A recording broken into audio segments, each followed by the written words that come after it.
Good timing. Hello, everyone. God, a Hello. bunch of things happening immediately. Let's go in order. Hello, Aunt Andre. Hello, Kotsonia. Kotsonia, your first count. You redeemed it. What do you want? Hello, Hextron7624. Thank you, Dolcubai and Rosemary Darling Vtuber for the follows. Hello, you two. And thank you, Sundert, for the raid. Thank you so much. And a compliment for Sundert. Okay. Sundert, it was a blast to watch you today. It's fun. You say, oh, I never know what to talk about. You're constantly talking. Yes, it's play-by-play for the game, but that's normal if you're playing a game alone. So don't worry about it. You're doing great. Yay, Vaesen! Jason! Vaesen! God, we might have to find the Jason scene from what was it? What was the name? Heavy Rain. Heavy Rain. Was it Heavy Rain? Yeah. It was Heavy Rain, yeah. Just because it always, my brain goes off in that direction. Yes, it Vaesens off in that direction. Wow, good Sonia, what the fuck? And Sandra, can you turn my redeems off, please? Because this is a talk show, folks, and we're talking about things, and getting redeems in the middle constantly is going to break it. Thank you. Thank you. Kotsonia still gets the first, of course. And I please for compliment. Yes, Kotsonia. I think it is amazing. Like, I can feel your English improving over the last few months as you keep watching and stuff. You're doing great. Like, it used to be that you had way more problems with it. So, keep at it. That's just starting to say, well, today it's a compliment, you know? Today it's just a compliment. Wee, what the gifts up? Thank you for Rosemary Darling. That's so generous, Dana. Thank you. Thank you, Sunder. Wow. Thank you put a collar on her. Wow. Such a forward end. Wondered. That already has the perma collar on. Anyway, let's get into this game. Enough preamble. Let's just jump into it. Yes. So, what is Vaesen? Well, Vaesen, as Sandra always hates me saying, is a Viking horror RPG, except it takes place in the 19th century during industrialization. The cover is very evocative of what you're meant to do in the game. Is explore weird places and find your death / find the monster and stuff, and maybe solve problems as well. Yes. Also, it's very evocative of the stakes and also like how powerful humans are as opposed to the monster. Because I don't think this guy is going to be bothered by this little pistol. Like, I don't think so. Yeah, that's the first thing many people notice about Vaesen is the art, because it's very good. This is done by, I will not butcher the names, let me just look them up. By Johann Egerkrantz. And additional art, graphics, is this additional art? No. This guy did all the art in the book, and holy crap. It reminds me of Kirby, the guy who drew the Pratchett covers. A little bit. Oh yeah, it does. It does have a Pratchett-y feel. Oh, I didn't even think about that, but you're absolutely right. With the big blocky people and the very like wrinkly older people and so on and so forth, it reminds me of that a lot. This is very good. The art in this. There's an expansion book of the OK, but that isn't being discussed today. No, it's not. We can only take so many bad teeth.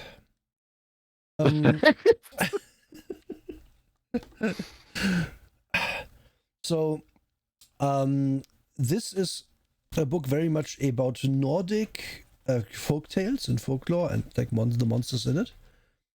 And this is what the author says in his preface, what this is supposed to be, and that they were inspired by old monster manuals and stuff like that. So this is a very, very Swedish product, which will lends it a big air of cool, like mystery, because well, most people don't know Swedish monsters for the most part, but also makes it so that in some cases, it's a bit impossible for a non-Swedish person or not in the know person to solve these problems that in the book. Yep.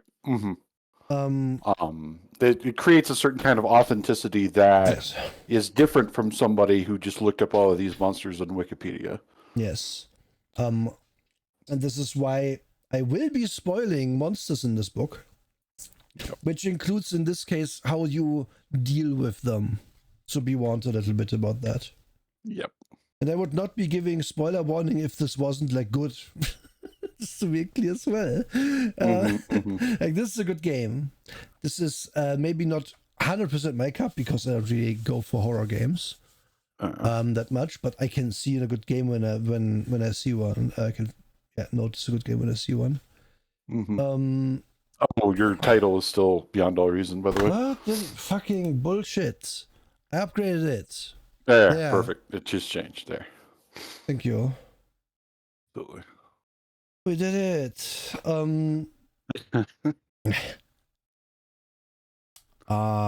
Okay. The introduction to Vaesen is so TLDR. It is the Industrial Revolution in Sweden, and so many people are leaving the countryside. Many people are suddenly not there anymore, and the villages are full of old people and people too weak to leave and to uphold the traditions maybe as well. And cities are suddenly swelling with people, and all of this stuff, including also the pollution that's now happening, takes off the supernatural world that has been living in sort of a balance for a long time, where so long as you appease the spirits, they will leave you for the most part alone. But who has time to appease the spirits when you have to work 12 hours in the sex ass factory, in the Swedish sex ass factory? So you will, the Vaesen, the supernatural creatures go unappeased and then they go angry. And that's kind of it. The story they give you in the book, which I think is a fine starting point, is for what you're supposed to be doing, is there used to be a secret society in Uppsala, which is a town in Sweden. And it's not just the sound you make, the thing you say when you drop something. It's a town in Sweden. There used to be a secret organization there, but everybody in it died or vanished, except for one lady who is in the insane asylum, who gives you the key, and then you are supposed to deal with it, which is, I think, a funny start, because they give you a pre-existing thing, but they also put basically nobody in it, so that there isn't 20 way too powerful NPCs to solve all your problems for you. Yes, that's actually super important. Yep. Like, a lot of people want to start out with Volo showing you somewhere, or Elminster hanging out with you. Yep. Maybe Elminster is in the insane asylum, and now he gives you the key to his well of many worlds, and you have to go do his job now. Elminster would be in some sort of hospital for god-level venereal diseases. Yeah, it's awful venereal diseases. Let's be real, yeah. Let's be real. As you can already tell, like, the book is classic 2-column, and we will see different aside boxes as we continue. Like this here, for example, is a info box. This book and the game, the volume is fully self-contained, only to play. However, I highly recommend Johan Egar Kranz's Vaesen Spirits and Monsters of Scandinavian Folklore to dive deeper into Scandinavian folklore and myth. It can be used as a sort of manual for players when they explore the horrors of mythic Scandinavia. This is basically a big art book that this person did about all the different Vaesen that exist. And I believe not all of them are in this book. I wouldn't know. But it's full of art like this, which I think is pretty pork. Yeah, I love that. Yeah. It evokes so many different myths at once, mainly the Rizolka. But it's good. It's just very good. Yes. Another Pratchett-y thing that I just noticed. The story of, now you have to do it now, youngling. That is also a very Pratchett story. That is a super Pratchett story. Yeah, Maud and also the young witch whose name I forget. Yes. I forget her name too. But yeah, the young witch. There's two young witches. There's this actually, Mhm. isn't there? Yeah, there's two young Yeah. witches, and then Rincewind has to do it a couple of times Yeah, too. but Rincewind is a bit older already. Though, I mean, yeah, whatever. He's a very a character with a lot of room for growth, let's say. They do what's the role-playing games, quick explanation. And these kind of boxes are in world, like people talking in world. It's always like quoted as something. I will not read everything out, but this is a person talking about like what Vaesen exists and stuff. What are you supposed to do in this game? Well, you're supposed to appease them, as I said. Specifically, the game says during the book that fighting these creatures is usually either impossible because they are too powerful or just can't be killed, or won't solve the problem. Like you can't fight a ghost of a child. Or do you fight it? You shoot it with your gun? Well, it doesn't really matter, does it? So you have to do the quest, basically. Yep, you have to give it pie. Yeah, you have to do what you can. And more importantly, also, most people cannot see the Vaesen. Only people with the sight can do so. And of course, you're playing someone who has this. You can acquire the sight due to psychological or physical trauma. Try to once you have had contact with a Vaesen, but basically it might happen that you develop the ability to see them. And those people are often called Thursday's children, which is apparently a rhyme that comes a bit later in the book, but we'll see. Like I do enjoy the mix of there's the book talks about how are we, like, what is the site. Then you have a little aside about what horror, mystery, and adventure, how they, like, what mood they want to set. Oh yeah. It's quite well done. It's like it all plays together well. The layout is good. Oh man, I love that. Now here Really it is. fucked up rabbit. Yeah, he is certainly a guy. Wants to milk your cows though, and he's fine. Yeah, just give him like a bit of milk or something, whatever you might want. And this stuff like this is nice. Monday's child is fair of face. Tuesday's child is full of grace. Wednesday's child is full of woe. Thursday's child is far to go. Friday's child is loving and giving. Saturday's child works hard for a living. And the child that is born on the Sabbath day is bonny and blithe and good and gay. Nursery rhyme about people with the sight, which you might not infer, but like Thursday's child is far to go. They go far because they go into the freaking Fey realm, basically. Yep. They go to fucking Narnia to deal with shit. Like, what the fuck is Wednesday? Like, full of woe? Like, we violate Wednesdays. It doesn't mean you can just fuck up your child by saying that about them. I mean, come on. Odin wasn't that bad, people. Come on. Here's a tiny issue with the text scan, as you can see here. Yeah. Like in this PDF, in some of these boxes, there will be like just be some stuff just isn't text, even though it should, like, it shows up, but you can't select it. I don't know why, but it's. I mean, it just needs to be OCR'd. It is a non-issue, but yeah, it's a non-issue really. Like, who wants to do? You don't need to copy that particularly. It has to give a lot of game master and player examples, which is nice. Because oftentimes when you have a long thing about like a rule or something, and you're doing a write-up of one page of, oh, this rule is supposed to work like that, and you roll this many dice, you could just put it in a little dialogue with player and GM, and would probably be able to explain it way quicker. Yeah, that's actually one of the problems that we've had with a number of games so far. It's a big Pondsmith-ism that whenever he goes and puts a box aside like this, he actually doesn't explain to you what the rule is. He gets very hung up on his voice rather than the rule he's trying to explain. Yep. Like this example here, right? This is a play example, and then also they put the role in. The farmer grabs you. He reeks of alcohol, but his gaze is lucid and his grip tight.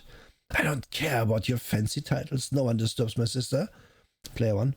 Can't you see that we are trying to help her? It's not ordinary illness. Your sister is possessed.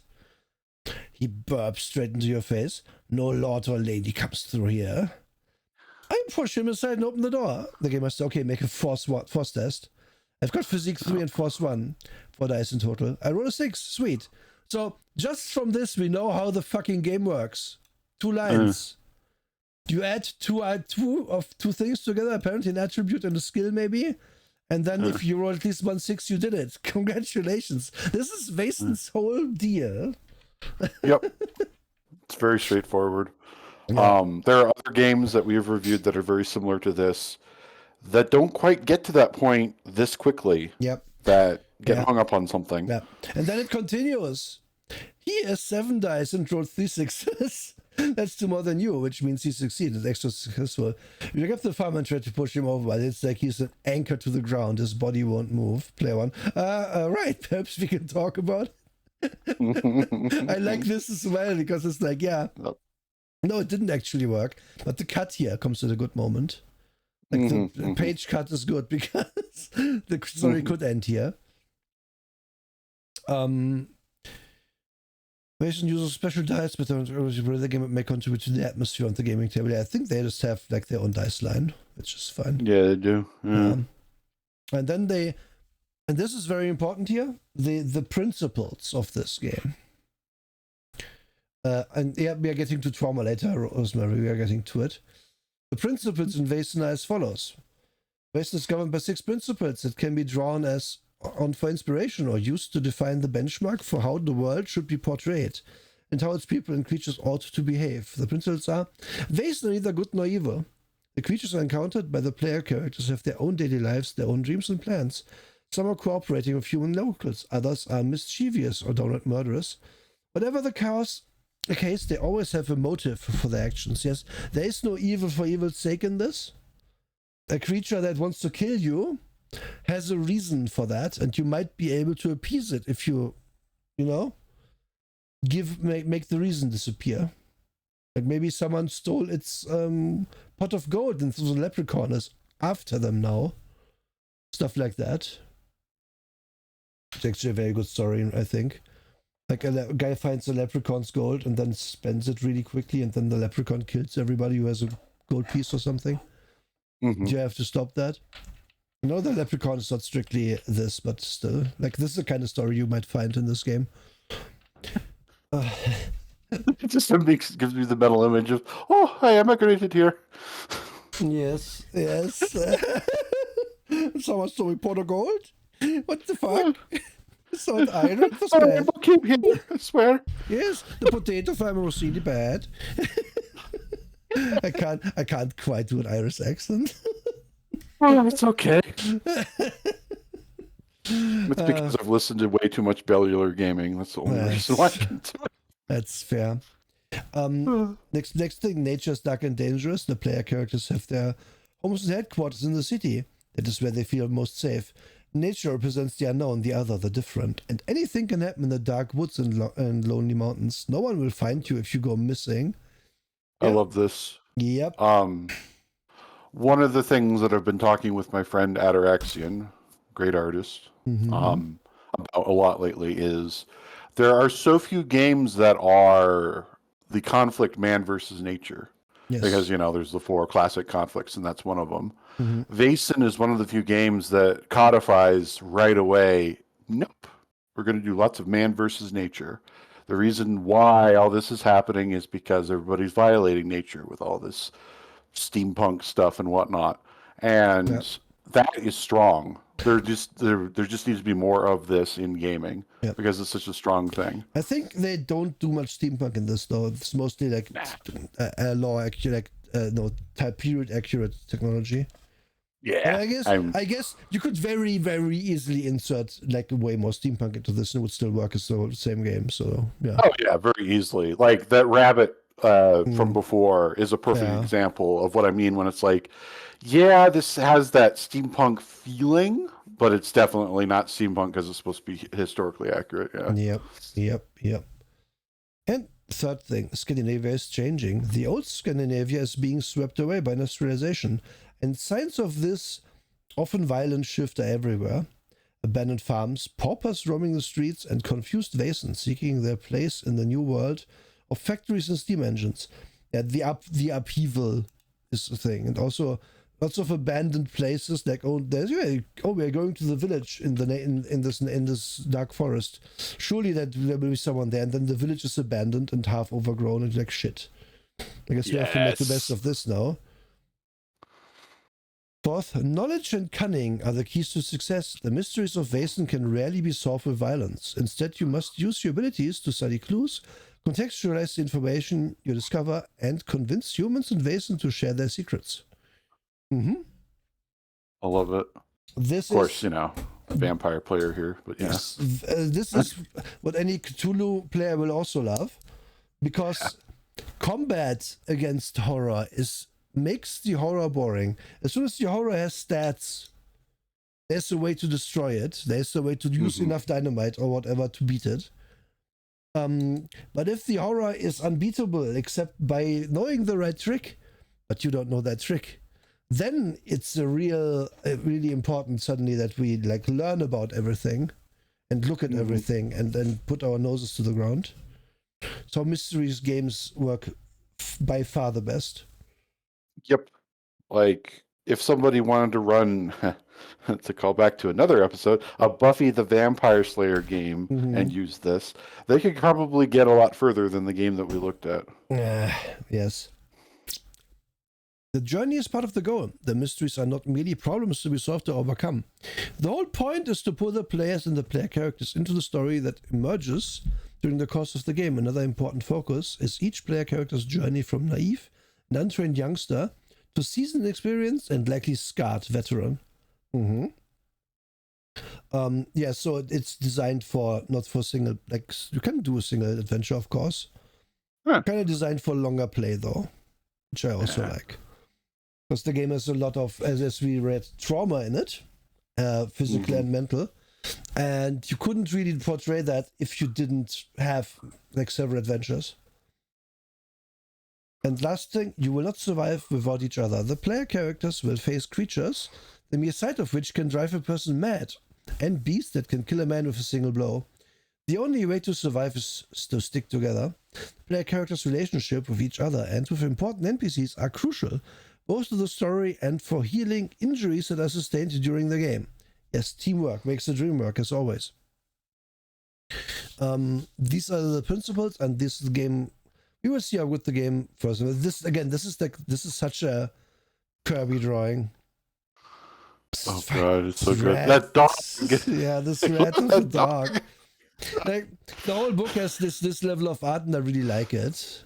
Really like it. God, these are all player characters. This is just one party. You could just play these four, and it would be completely cool. And then if somebody wants to play the dog, yeah. This dog is called something really cute.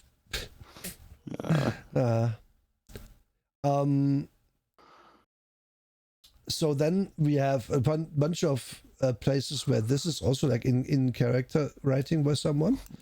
I have some issue reading this out loud. I can read it for myself. Yeah. I don't mind this font, but I think they could have chosen one that's slightly more readable. But okay. Tiny negative for me. No, we are getting to the merm, Waggles. We're getting to the merm. We are getting to the merm. Let's talk about our player character and how we make them, and then we can basically almost be done with rules, because there isn't that many more. I mean, there is, but also not. So we pick an archetype, we pick an age, we pick a name, motivation, a trauma, and a dark secret. And that's it. But no, there's a bit more to it. Age determines if we get more attribute points or more skill points. Technically speaking, it is better to be young, dumb and full of cum, than to be old and have a bit more skill points, because the attributes go down. How it works is there's 12 skills, 4 attributes. Each attribute has 3 skills associated. So mathematically, you're taking -1 and -2 respectively here. But it's like not the end of the world. And Yeah. this is the better. These are the better choices if you want to be specialized in something and still have other stuff at a passing level. Yep. Depending on your archetype, your attributes can be between 4 and 2, and your main attribute can be at 5. So if you see here a young person is 5, 4, 4, 2 or 5, 4, 3, 3 basically in the attributes. Yep. And then old people have a little more leeway because if they take a 5, then they only have 8 points to spend between 3, so that would be 3, 3, 2 or 4, 2, 2 or something like that. Yep. Okay. Motivation, I mean, we can, I guess, look at, a quick set about gender roles. They say, well, 19th century was obviously a male-dominated society. If you don't want to run it like that, then don't, basically. Yep. Or if you want to run it like that, but like not in the circles of supernatural stuff, because, well, wise women and witches maybe are more common or something, do that as well, like anything. To its credit, also, they managed to digest this thought process into that sidebar. I've seen other books put in 4, 6, 10 pages talking about gender roles in the Victorian era, and this game knocks it out of the park with one paragraph. Because what this does correctly is, it doesn't prescribe me anything. Precisely. Because it doesn't say, oh, you should run it like this and that, or you should run it like it was, because that's how it was. We want historical accuracy. It just says I mean, it's probably best if you don't run it like that, but we don't really gonna tell you, you know, because you can't tell your players what to do. This is always going to be their game. If someone wants to take this game and run it in the 10th century and make it really about Vikings, it wouldn't be very easy. And you can make an argument that back then, because of the Little Ice Age, you would actually have similar problems, maybe. Oh, yeah. That's a good thought, actually. So, if a player wants to do that, they can. If they want to run Vaesen, but in Africa, with African spirits, they can. And they will. So, like, being prescriptive about how you want your 19th century to look is stupid. So they aren't it, and that's good. Okay. So we have attributes: physique, precision, logic, and empathy. Physique is how beefy and strong you are. Precision is coordination and motor skills. Logic is intelligence and also how, in part, how well you are at like rationalizing scary situations. And empathy is, well, empathy. And also, like you roll either to not be scared as much as you roll either here to not be injured. You have these 12 skills: agility, close combat force, medicine, range combat, stealth, investigation, learning, vigilance, inspiration, manipulation, observation. Which, good number. And no number. Attribute is over represented. Yeah, I completely agree with that. Another thing, I have not commented on this in the past, now I'm going to.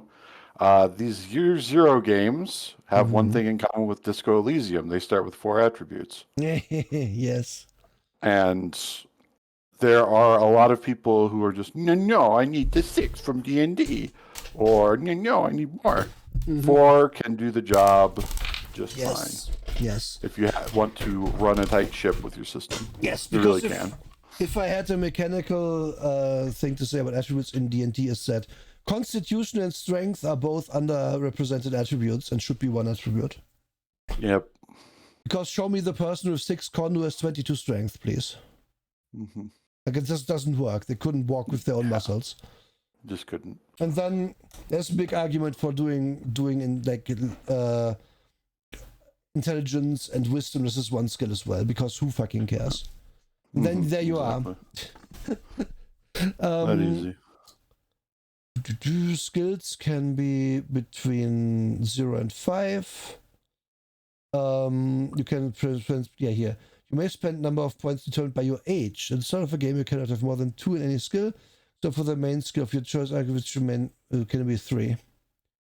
So if you go back just really quickly and look at this, so the old person can have 8 in the skill, but so can the young person. But the old person will have a few more points to distribute basically. So it's like basically your age doesn't impact a whole lot, which is probably for the best. They have talents, which we'll get to. They have relationships, which you have. If to start, they tell you you should pick a relationship you have with the other person, which can be you like them, you find them suspicious, anything. Yep. You just pick it. You don't ask the other person, I believe. Which is kind of funny because you can be like, I find them suspicious. The person, I like them, and then yes, it makes it interesting immediately. Yeah. Would you like a coffee? Yeah. Why are you offering me this? It's just a coffee. Would you like some sugar? No, I take it black. But I will make my own coffee. Thank you very much. Just they're so mysterious. I really like that they have their own coffee. They really like. I must find out what it is. And there's so many questions. Lastly, there's resources, which is just how much money you have. This kind of works the same. Like you can roll on your resources and stuff, or you can just buy stuff with them. With a memento, which you just roll for, you can make up your own, but this is a nice number. Any table in this will be relating to d6s. They don't use any other dice. Okay. It. So you will usually have 6, whatever this, how many this is. 18, 36 options in them, which is a nice number. It is.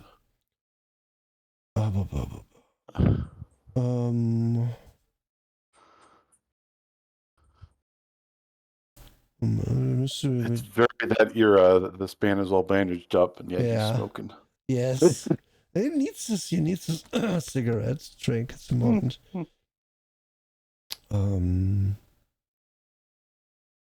What's the chicken? So you will be able to gain advantage only once per mystery. And when you advantage is per adventure you can gain an advantage in something, and then you can use it once per adventure to gain a +2 to your to a roll. So it's not at all like in D&D. It's more like they have examples here. I have trained with a rapier day and night. Miss Silverdal seems to like me. So these are both very different. Like Miss Silverdal might give me a clue if I call her, but my training could pay off, like if I fight, of course. But Miss Silverdal is probably more widely applicable. I was blessed by an angel could mean anything. I dreamed that I risked my life for my friends. Like you can basically pick a thing and then tie it back to your reason for doing it, which I also like. It's very freeform. I love this. Yeah. And it also takes a concept that people have just had drilled into them from 5th edition D&D, and then drags it kicking and screaming back to, no, we're doing storytelling here, people. Which is what I want. Yeah.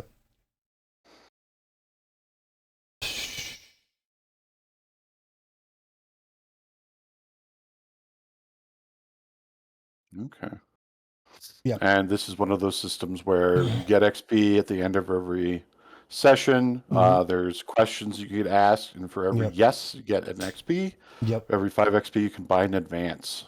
An advance is either a new talent or a skill +1, so you don't change your attributes after you buy them. So this is like Cyberpunk. No, this isn't like Cyberpunk because this game doesn't have like characters with weird attributes that you can't attain. To be clear, like this is the difference. This game is like, you are strong. You'll always be strong. You will never be really smart because that's what you picked it. But in Cyberpunk it was like, really cool guys will have 80 points, but you will never have them because you can't raise it. Lol. And I was like, what do you mean? How are these people just like my superior forever? But in this, every human is basically built in the same way. PCs actually built to be better than most humans. So, yeah. And then we get to the archetypes. The first is the academic, who is main attribute is logic, whose main skill is learning. So she can technically have 5 logic, 3 learning for 8 in total. Mm-hmm. Talents as important for explanation. Each class has 3 talents associated. Mm-hmm. And to start, you have to pick 1 talent from their class. But as you level up, you can pick any talent that makes sense to pick.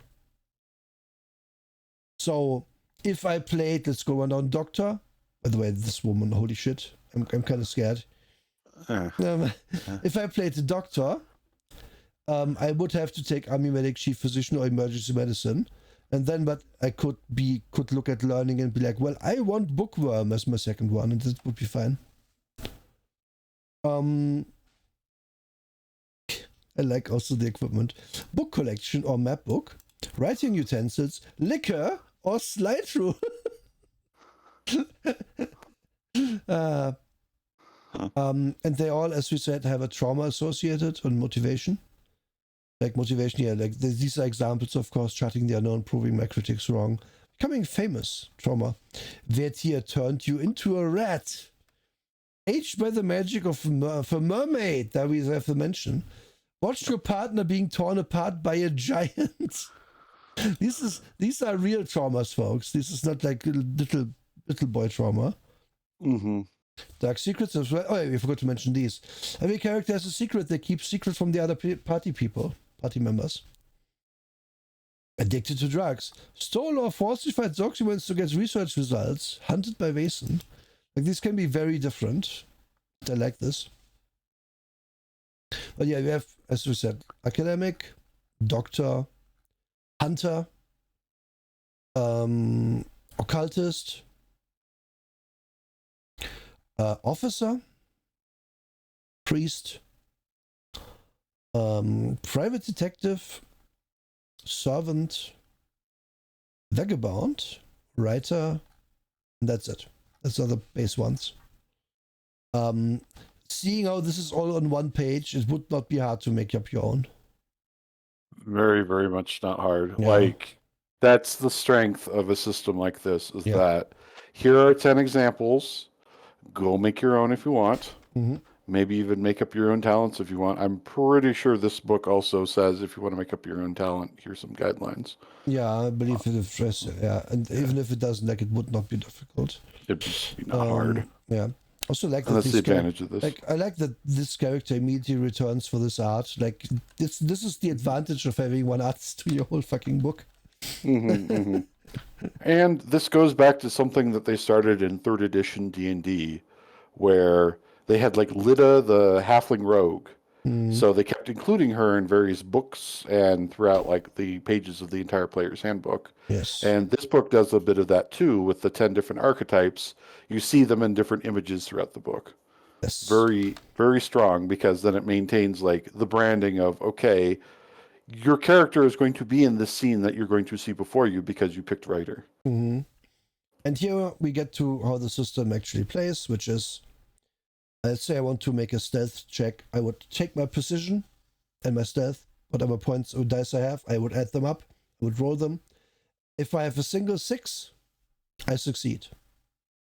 If I have more than 1, I succeed even better, and I get some sort of bonus, which are listed with the skills. We'll get to that momentarily. And now we get to the question, but Nora, this is just like Blades in the Dark. Why don't you like Blades in the Dark when you like this? Well, the difference is in Blades in the Dark I have like 4 dice or 3 dice or something for stuff I'm good at to start. Maybe 5 if I really, really specialize. In this, as we just established, I have 8. In some place in the book, in very close to this, they have like, here it is. And here we can see immediately what I mean. In Blades in the Dark, if I have 4 dice, I have basically a 50% chance to make it. And for the 4 dice again is pretty much optimal in that game for skill that I have. Most skills will have less than 4. But in this book, if I want to be good at something, I will have like 6, 7 dice in it. And that's like 6 dice is a 67% chance, 7 dice 72%. And then if you look at push rolls, so you basically re-roll the roll, which will get to the roots how that works. It heightens it to basically we're very likely to succeed. Yep. The difference is simply in the amount of dice in this case. And also, there isn't a distinction between, oh, you only rolled a 3 or 4 or 5 or something. 4 or 5, I believe. Yeah, 4 or 5. So you did it, but you did it bad. So now you have to still, the problem is still there, but you kind of did something. No, either you succeeded or you didn't. Like the rule in Blades in the Dark, where you, for the most part, are just bumbling about. Like not outright failing, but also not outright succeeding. Feels terrible. It does. Basically, like, it doesn't feel good when you have a system that will tell you, hey, you're a skilled doctor if you have this number of dice in this. Go ahead and roll me that. And you get a 4 or 5. Okay, so you did fix your friend, but now they're scarred for life because they have this image in their head of you standing over them with a hacksaw. So they're going to be afraid of you forever and then run away as soon as the surgery's done or something. Yeah. It's like, guys, can I, like, I don't know, be good at the thing I'm doing if I am doctor? Just outright, instead of having this constant, but it's narratively interesting if something bad happens at the same time. It generally actually isn't. Yeah. That's the issue with Blades in the Dark, like, is also that if you don't make the first roll, the situation escalates to a worse situation. Yep. And in this, you just don't do it. Yeah. But it doesn't say you can't try again. Like, it kind of does say that, for example, if you stealth, the stealth roll is supposed to be for the whole encounter, basically. If you're stealthing into a castle, I don't roll for stealth to the window or stealth to the next room, blah, blah, blah. I roll a stealth check, and that's what I do. And then NPCs roll against my stealth check, assumedly, as I encounter them. But again, Blades in the Dark just fucking blunders it super hard with not giving you enough dice and making it so that half successes feel bad. But in this is just outright, well, you didn't roll a 6, so it doesn't work. It's binary, it's easy, and it's like there's no gray area for the DM. Is also like, what do you mean? Like you didn't manage to open the door properly. What does that mean? Like how do you even fuck up picking a lock? Like, I can think of, you do it, but you break off your tool, and that's maybe my only idea. But picking locks is a huge part of the process of stealing stuff. Yeah. So I would have to brainstorm reasons that the lock picking doesn't work and Blades in the Dark, so that I don't come off as a boring DM for giving that. You actually knocked on something that's actually pretty important for, like, heist gaming, and the reason why everybody who wants to run a heist game, I recommend go play the first Deus Ex all the way through. Because, oh no, I can't swim, I can't take this route. There's 2 or 3 other routes. Whereas Blades in the Dark, every time that I've seen a live play or something else, it's always turned into, this is the one way. Hey, you rolled bad for lockpick, so you made noise. Now everybody come attack you. And it doesn't feel good. It doesn't feel right. There's no competency porn in it, which is what you need in a heist game. Whereas in this game, you can certainly play, I don't know, Victorian-era Giles from Buffy and have a grand time. Because you actually will feel like Giles the whole time. We do have to point out that the game does have like difficult and challenging roles should have more than 1 success needed. Which is, and these roles are semi-rare though, and that's why the pushing mechanic exists. Which we'll get to soon. Also, you can help each other, which gives bonus dice.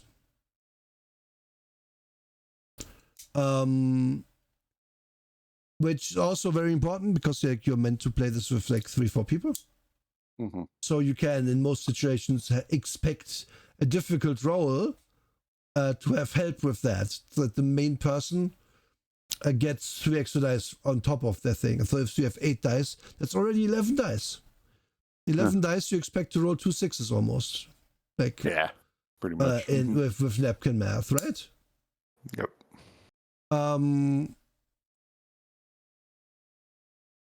Parallel act. Yeah, okay. This is if you have to do 2 things at the same time.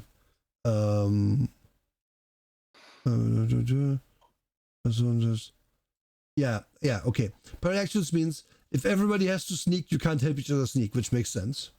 Mm-hmm. And you can sometimes give successes to other people if you do it well.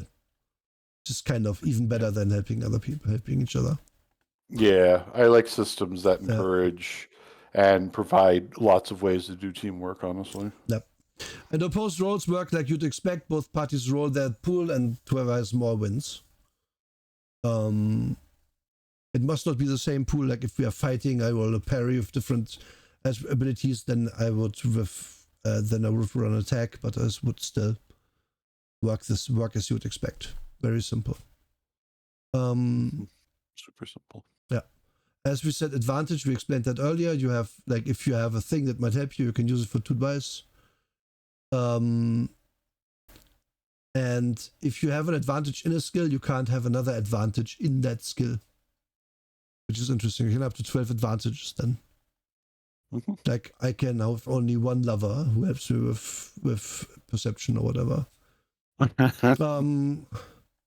Equipment might also give you bonus dice, depending on what it is. Like if a magnifying glass, I might be able to use it for investigation rolls and stuff like that. Yeah. So we not only do have 8 dice, we have ways to get more. So having like a difficulty of 3 isn't out of the question. This is again the problem with Blades in the Dark, where that roll just doesn't exist. Mm-hmm. Again, it would have been hyper easy if Blades in the Dark to say, "Oh, you have good tools. You have a plus 2 dice." And that would have been like, yeah, that's a good mechanic. So our stuff matters, which is good because this game is about stealing stuff. Right? Maybe I have no reason. I have a reason to actually steal something. Because the number of gold coins I have actually means something if I have to buy things with it. But since the game never actually gives you a reason to have money, like for the player at least, of course the player characters would love to spend money on all sorts of things. It falls flat as a thief game so hard. Anyway, Blades in the Dark scarred me for life. Yeah, now for every skill, they give you the idea of what you might do with it and what extra successes might do. And one little tidbit I like, this game rolls initiative, but there's lots of things that say, like this, agility. I've made an agility roll against my enemy for some reason. Outmaneuver your enemy. You exchange initiative cards, so you can basically push in front of the enemy and be, in that case, have 2 actions, a second action before they get another action. Because if you think about it, like, if it's me enemy then them, and then if it's Drake enemy and me, let's say, and I do this, then I change the order to Drake me enemy. So I would have 2 actions, whatever. And each attribute, each skill, they explain what it does, and they explain what you can do with extra successes, which is very cool. I love that. Because if you have a multi-dice system and you include not necessarily a quote-unquote mechanic, but a reason why, I have all these extra successes, what can I do with them? Yes. Having all of these things here, just so good. It's so good. Yeah. Yeah. Inspiration is just also a way forward, is it? Actually, just one of the skills, is it? Yeah. Yeah, it's skill. It's just there. No, wait, is. Yeah, it is. I was thinking wrong. Basically, just a way to give people like a little speech and make them not like stop caring, make them not give up and stuff, which is one skill of your 12, which is really interesting. Yeah, I love it. Because, and this is also like a smart move, because you have medicine, right? Medicine is that same thing for physical injuries. So both 2 of your 12 skills are just to keep the party going. Yep. So for once, these are actually also very important, obviously. Yeah. Is there more to it? Did I forget something? I think I did. I think injury comes later. Yeah, injury and other stuff. Yeah, playing the game. Then we have the different talents. We're not going to go over all of these. If you have cool ones, Trek, you can tell me. But these basically boil down to have a bonus to a thing. Yeah. Like have +2 learning when looking for clues in books or libraries. Ignore conditions, which is basically like your injuries and stuff when you do learning tests. Gain +2 to fear tests when frightened by dead or damaged human bodies. Ignore mental conditions with using medicine, stuff like that.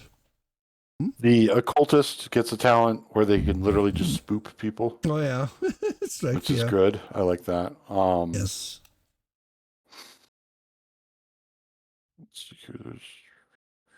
Also like that they can do sleight of hand, basically. Yeah, they can do sleight of hand also. I like that a lot. The officer, when they make they have tactician. When you pass a ranged combat test and get extra successes, you can issue an order to a friend. You can spend one of the successes to do that. If they follow your order, they get a +2 to that test. Yeah. I like things like that. Yep. Little things. Absolution for the priest. The player character who confesses to you as an activity heals 3 conditions instead of 2. You might think, well, that doesn't seem that good. Oh, it is quite good. Because you usually don't have much time off time. Because things are always happening. I also like Private Detective, which was like elementary.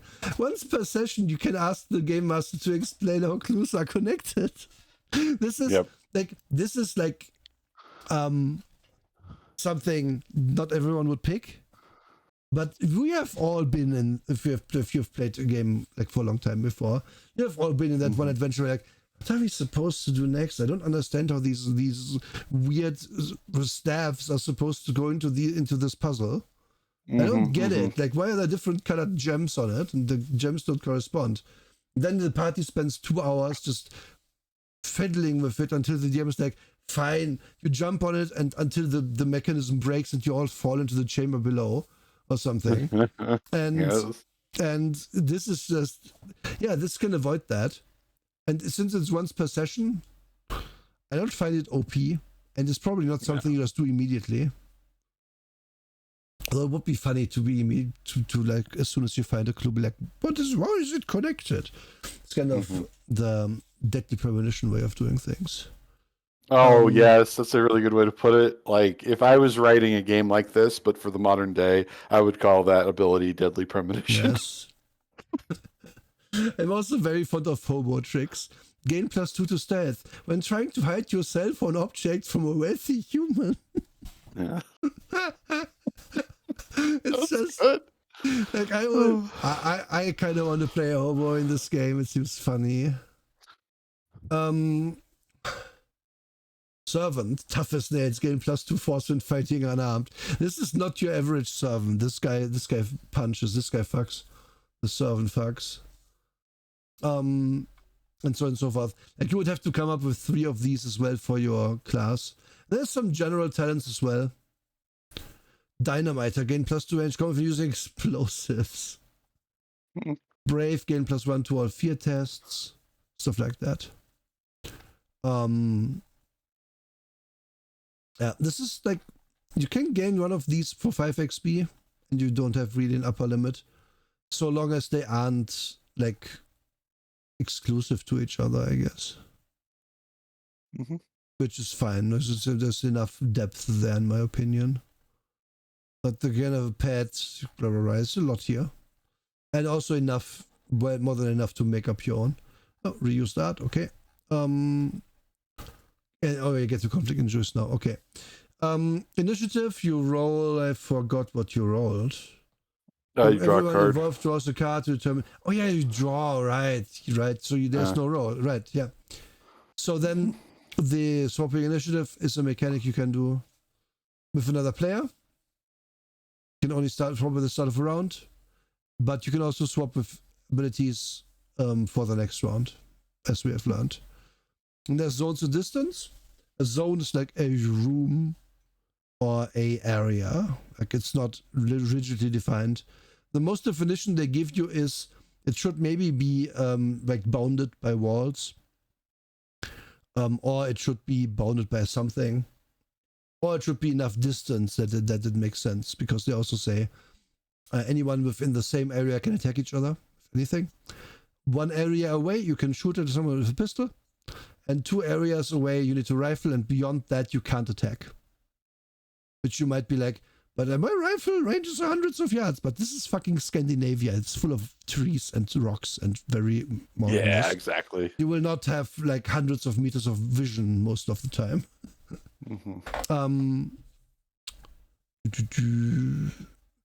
Zones be separated by a wall, locked door. Yeah. And then of course they can have the boundaries of zones can be locked, can be hard to overcome. Like there's a brook between these 2 parts of the river, stuff like that. So find out how to get over the brook. Circumstances can hinder you. Like it's dark, it's foggy, stuff like that. And fighting Vaesen. Everything you have heard about Vaesen suggests that they can rarely be killed in combat. Physical confrontations with them will almost always be a matter of holding them off long enough to perform a ritual or escape. Performing a ritual rarely requires any skill tests. Instead, you describe what you are doing. If performed correctly, the ritual will drive the creature off. This is basically my only...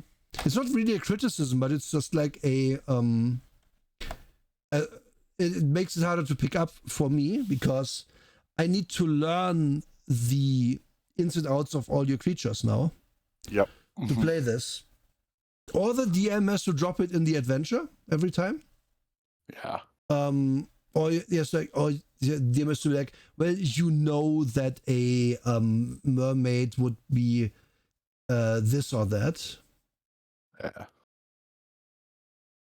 You know that mermaids do not like cold iron or something. Yeah, exactly. Which is like, it's not really a critique. And I agree with the idea that, yeah, you need to do the ritual, otherwise the creature will win. Fighting it doesn't do anything. Or fighting it will just get you killed because they're too strong, too powerful. I like that. But it's like, yeah, this is then made for people who either know Scandinavian myth or want to learn it and are okay with just getting dropped these hints, or just are okay with reading the book in detail and remembering everything. It kind of gives you the Phasmo vibes a little bit, where it's like, well, we know the creature did this and that, so we know it's not a mermaid because they wouldn't do that. So what could it be? Stuff like that. Like it makes it interesting, but it also makes it for me personally, the buy-in is a bit higher because of that. But it's not really negative. It's more like a I would have to have know it's the right DM to do this with, and then it would be cool, kind of thing. Oh yeah, this is definitely one of those games that has its own particular vibe. That's why, like what you said earlier, Cthulhu fans would really be into this. Yes. Because of all the various Cthulhu things. Yes. No, we need to get Nyarlathotep's left elbow to do this. I'll be 100% real. Cthulhu is dead, play this. Like, this just has everything you need.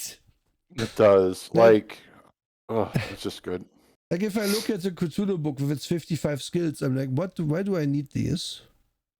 Yeah, that's more and more like, I will refer to this as a Siembieta-ism, because he's the master of it, more so than the Call of Cthulhu people were. Yeah. Why do I have a skill that's mathematics and then a skill that's basic physics, then a skill that's you get where I'm going with that. Yeah. It's just too much. And when Okay. am I actually going to use these? Here it Oh yeah, and is. then the fifths, and then the other things. Yeah. Like, why would I in the current year do all of this? And this is in raw skills. This is skills everybody has. This you can see there's empty spots for more skills. Which then also have attributes which have nothing to do with these because they don't inform anything about them. Just stupid. It's a bad system. And just to just to what? Like condense this stuff. Who cares? Yeah. Just don't. Like this game is more clean, better, plays quicker. And yeah, it doesn't have a piloting skill. But did we ever really need one? Like if my character is a pilot, we just say it. It's not gonna come up. I'm gonna fight the giant with my plane. Like this is something that it would be objectionable in a Shadowrun game, but it really applies to many, many other games. Yeah. Sometimes a thing like piloting is less of a skill and more of an enabler. Yes. Like you have on your sheet talent pilot instead. Yes. I can drive anything or pilot anything, Yeah. and then that's it. The difference is that in Shadowrun, you're being hired as an expert in your craft to do a thing. Yep. And it is about completing the mission with the tools that you have. Correct. Yep. While in Cthulhu, it's like, oh, this situation, and this game too, of course. Oh, this situation is fucked up. We should help. We should do something. We should banish the otherworldly eldritch monster. Okay, how do we do that? Well, not with my plane. Fucking hell.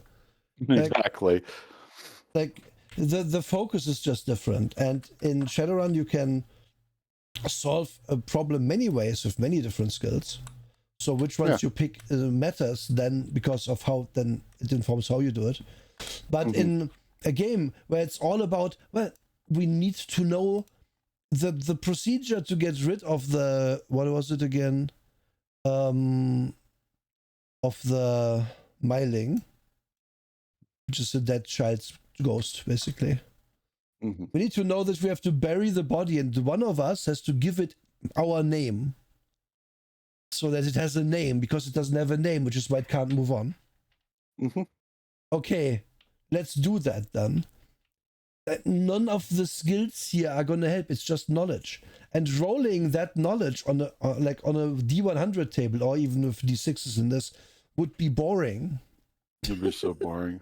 That's like asking, okay, there's a Sudoku puzzle in front of you. Can I solve it? Well, just roll for Sudoku. Like, sure, it's funny, and if it doesn't really matter to the game, that's fine to do it like that. But since these puzzles are supposed to really matter, you can't do it like that. So it has to be player knowledge. This is also why this game is right. Yeah. To be even more pedantic about it, in a game like this, piloting does not solve your problem, but in Shadowrun, you could theoretically use piloting to solve every problem if you were specialized in flying drones. At least many of them, yes. Yep. Okay. Actions in combat, you have two actions, slow and a fast action. Fast actions are plus really like you this was movement and stuff, I think, and so actions are like skill checks. And you can react with your fast action. Which you can, I think, preemptively use it. I'm not quite sure. Honestly, like the combat rules, I just read them when I was tired, so I forget. And I'm sorry, but they work fine. Like they work great. Here's your thing that you can do. What you roll for everything. There's close and range combat, of course. You are expected to carry ammo to use your weapon in combat. You have time to reload between actions.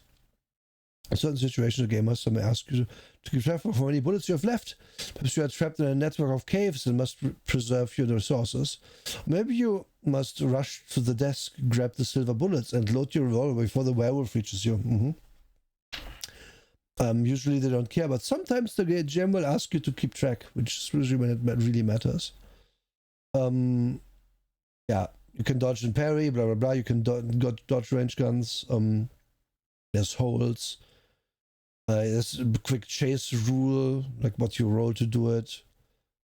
It's like there isn't that much here because again we aren't supposed to really fight Vaesen, and so it's more incidental what you fight, right? It is not the main focus of the game to fight other people.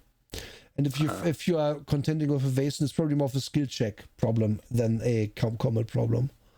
Like I'm holding the door shut against the werewolf, stuff like that. This is already a losing proposition. And then we get to injuries, which are both physical and mental. And they also, now we have to get back to Blades in the Dark again, we'll see.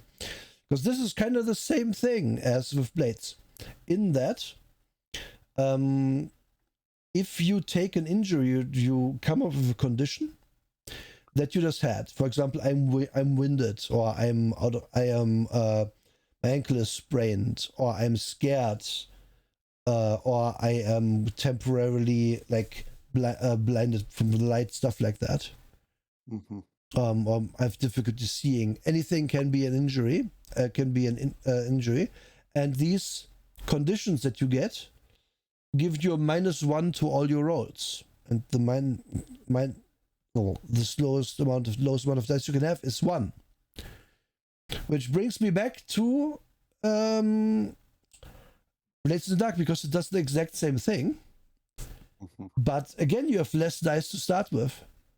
So as soon as things go wrong in Blades in the Dark, they go wrong even more, which is so hard. True here too.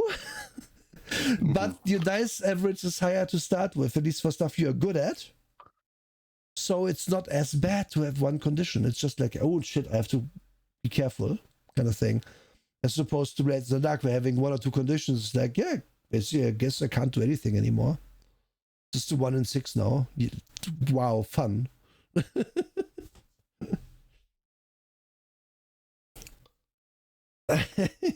Yes, Kate, thank you. Being broken is okay. Mental conditions means yeah,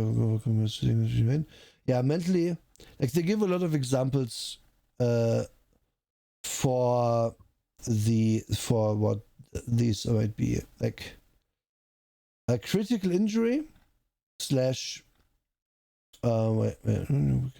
yeah. So if you accumulate too many of these conditions, either physical or mental, you break. Which is not a permanent thing, but a temporary thing where you are out of commission for the fight, for the situation, whatever.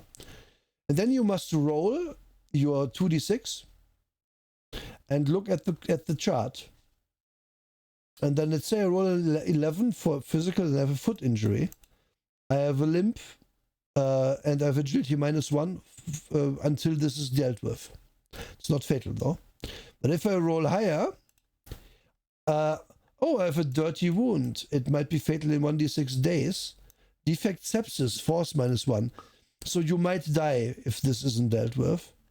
And if you roll even higher, then I might have a burst artery. And if I don't get help in 1d6 rounds, I die. But also, it might be even worse. I might have a torn body. I need help in 1d6 minutes, or I get an insight. Wait, what's an insight?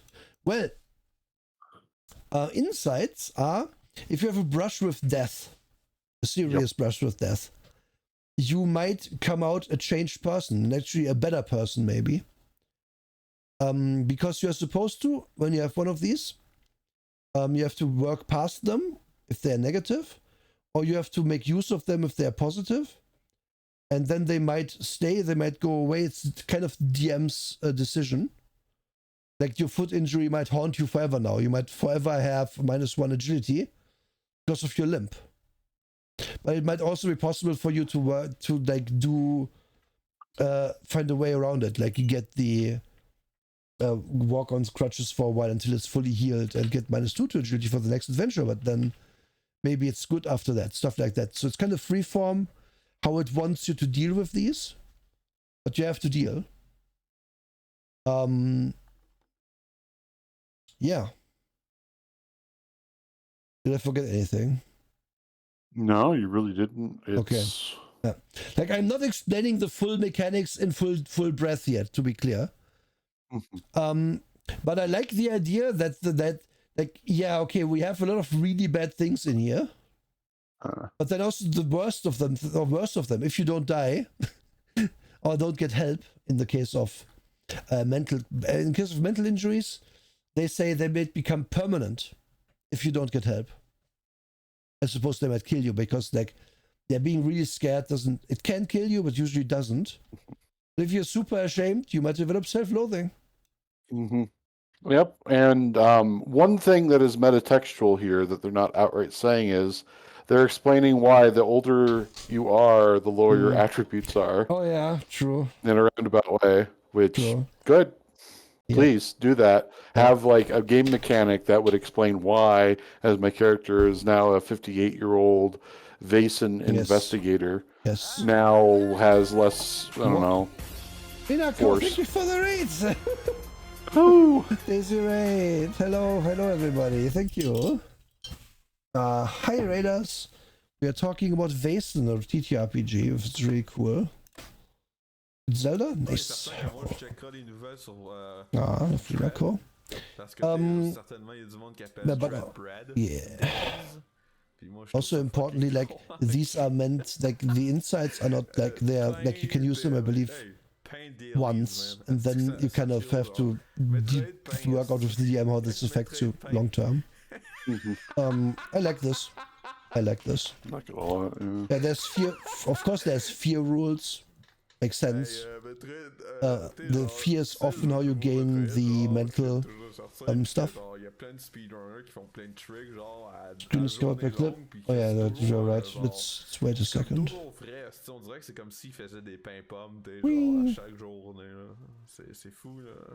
Metroid Red. Yeah. Okay.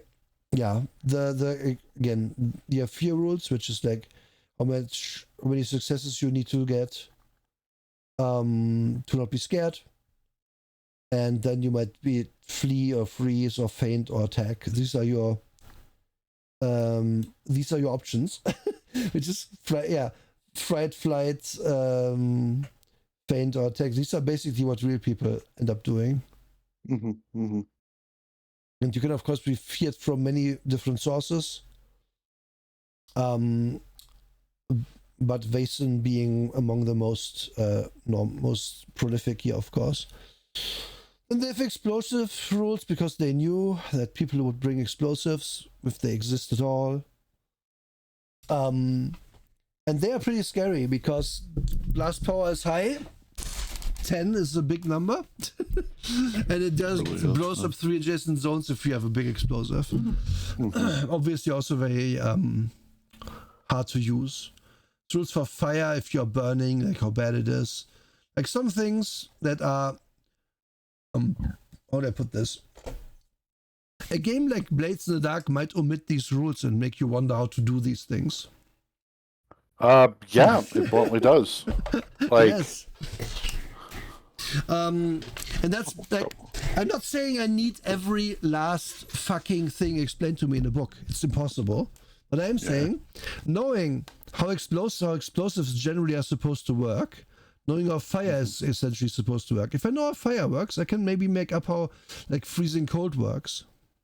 Yeah, very easily. Stuff like that. But if you can infer, yeah. But if I know nothing, then it's harder. And that's stupid. You have healing injuries, how that works. Like you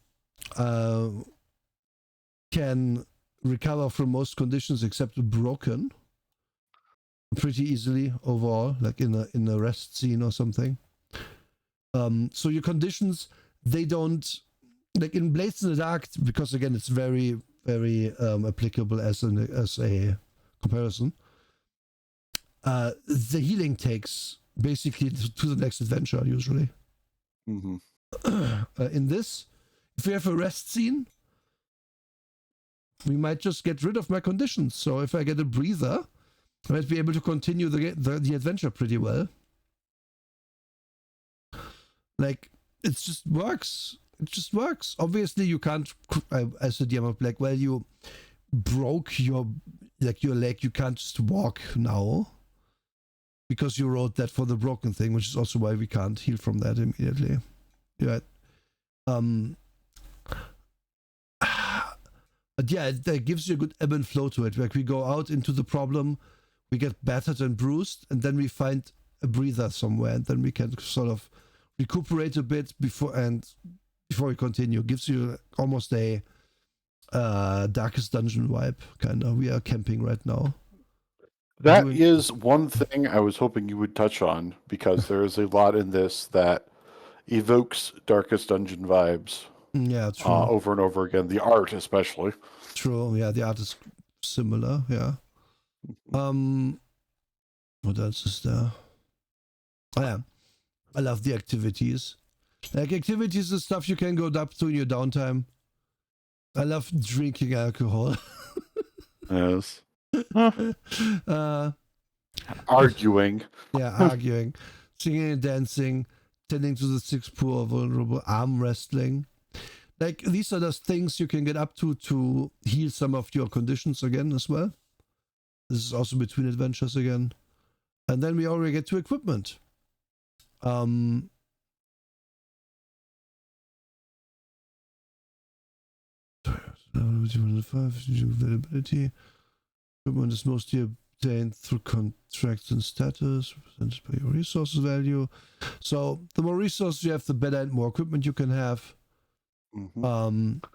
Armor gives you protection, which if you get damage, you roll the armor dice and it subtracts successes from the damage.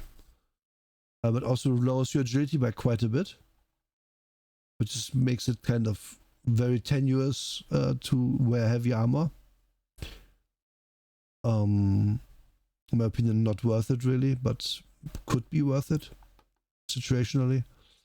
You can take cover behind stuff, which does serves the same purpose as armor, basically. And then here's how equipment works. It's a crowbar. It gives you +1 bonus to break locks with force. It's a lockpick. It gives +1 bonus to break locks with stealth, so on and so forth. So here's your bonus. Here's your availability. Here's what it does. Very simple, and everything follows this. Like, even I have a weak horse, I have +1 force use because I can use the horse to carry stuff.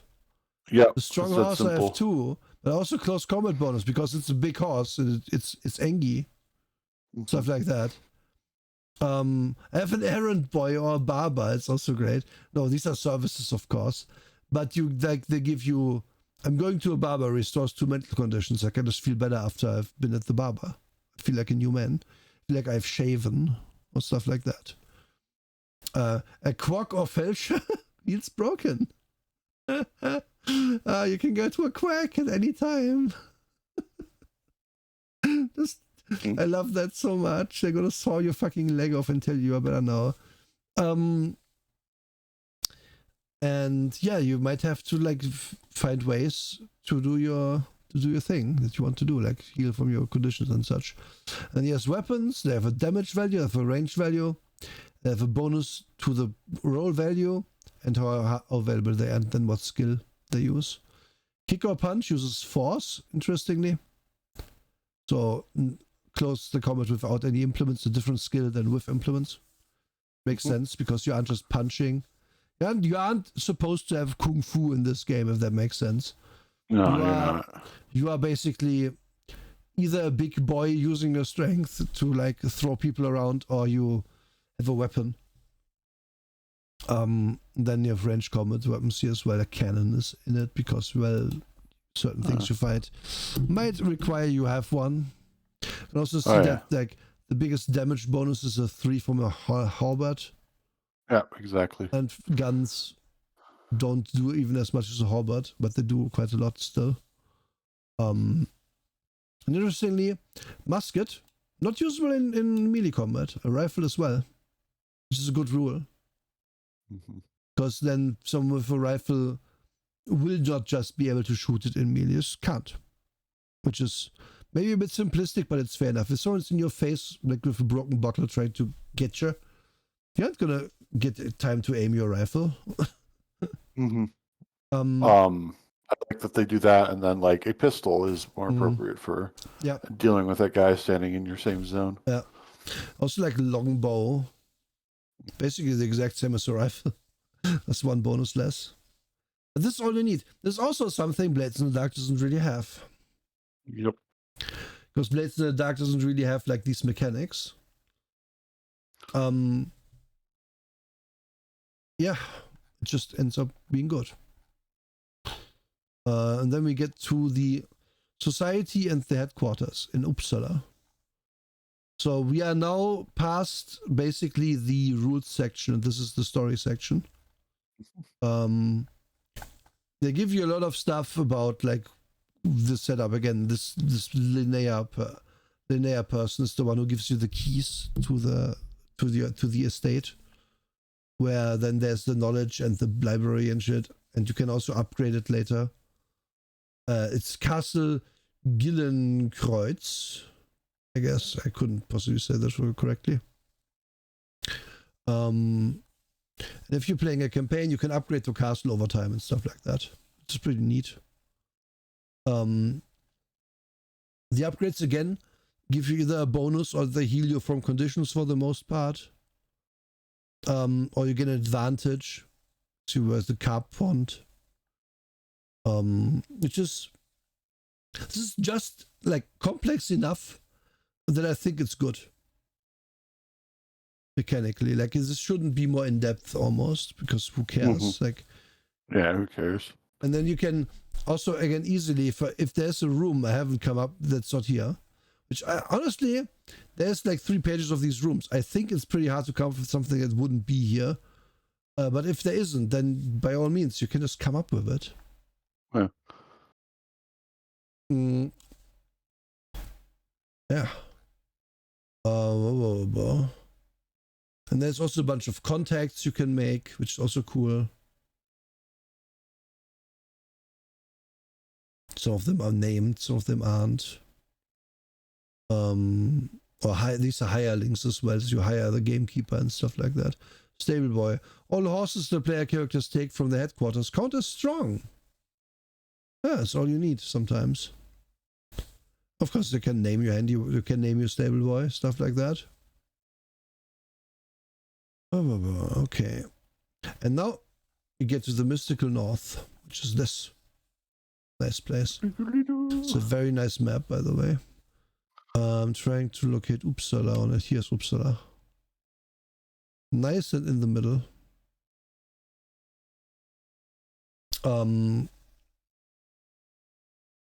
Yeah. They talk about how like it is in the cities, how it is in the country, how fast travel is. They also make sure to include with breaks, because I love people like, I can walk 6 kilometers an hour. Yeah, you can, sure, but if you do that all day, you're gonna be knackered by the end of the day. You won't be able to fight in your realistic tabletop RPG sim. Yeah. After you do that, you just won't. Oh yes, 7625. It's a bit late for me to react, but yes, I do love the romantic meeting and arm wrestling combo. Yes.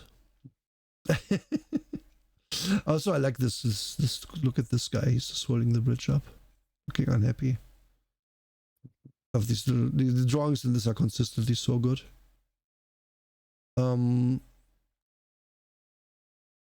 Gives you like more maps of Uppsala in the time. It might be period accurate. I don't know. It certainly looks like it. They have a guy listed just for maps, like as a credit. So I think this person might have known what they were doing. Like, how do I put this? This feels like a map of the time. Oh yeah, it feels period appropriate. Yeah, it really does. There is a certain level of that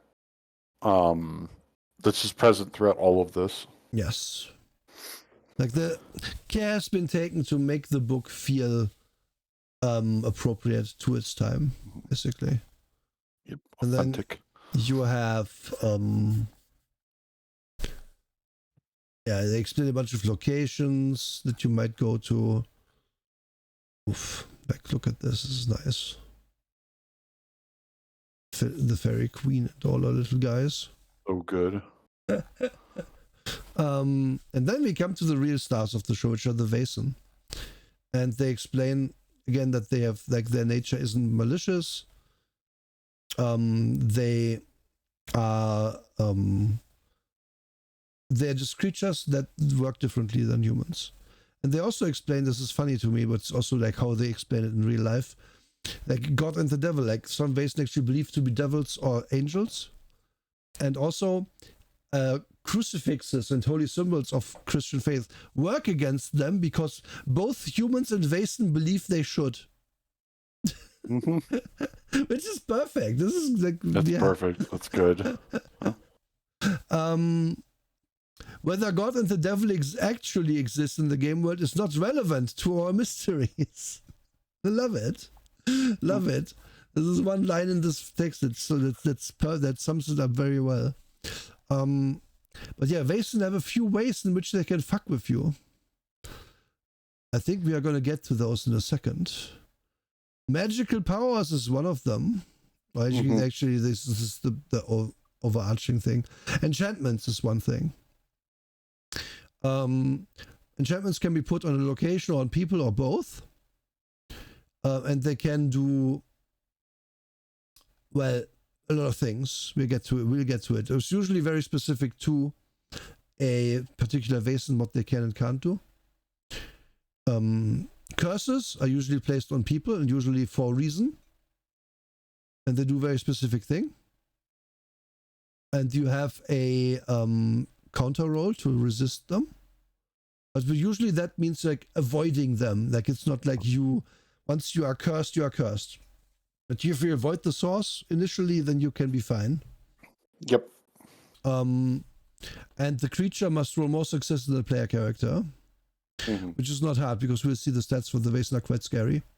And you have Trollcraft, which is something trolls can do, which is basically manipulating space and time. Which is, I think, pretty gnarly. I love it. Yeah. They can age you, they can make a place repeat a day over and over. Yeah. Excuse me, what's on that?